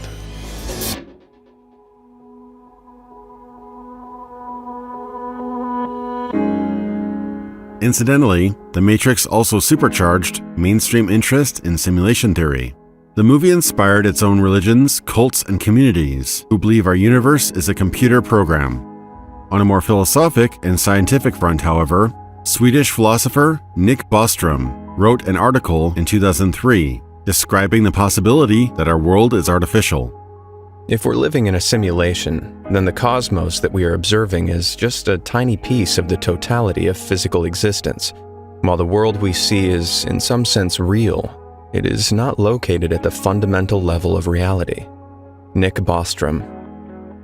Are you living in a computer simulation? Proposed the following trilemma. Either we as a species are incapable of surviving until a post-human civilization is achieved.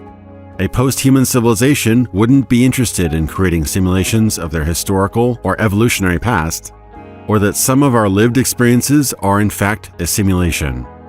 Bostrom doesn't definitively argue that we are inside a simulated universe.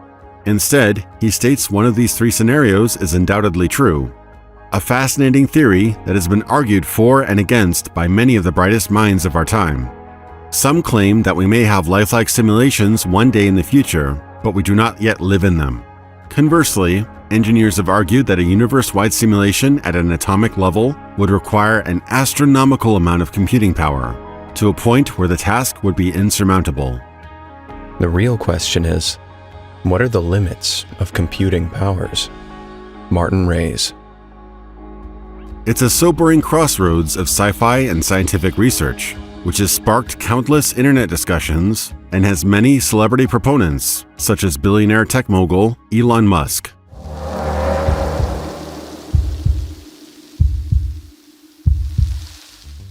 While we may have gone off the deep end at the turn of the new millennium with philosophic and existential questions, one thing was clear. What we see in our world is mirrored and expanded upon in fiction, and in turn, these stories would encourage us to build the future we dreamed of. The year 2000 didn't come with flying cars, cyborgs, or Martian cities. However, many of the challenges that come with living in a computerized world would be realized. We were now joined at the hip with technology, but through a painful growing period, we came out of it a transformed society, perhaps with fewer metal arms and cybernetic eyes than we expected. Look out for the next installment of this series, where we'll discover how the 2000s reached great heights before leading to a decline in cyberpunk media. And thank you for watching.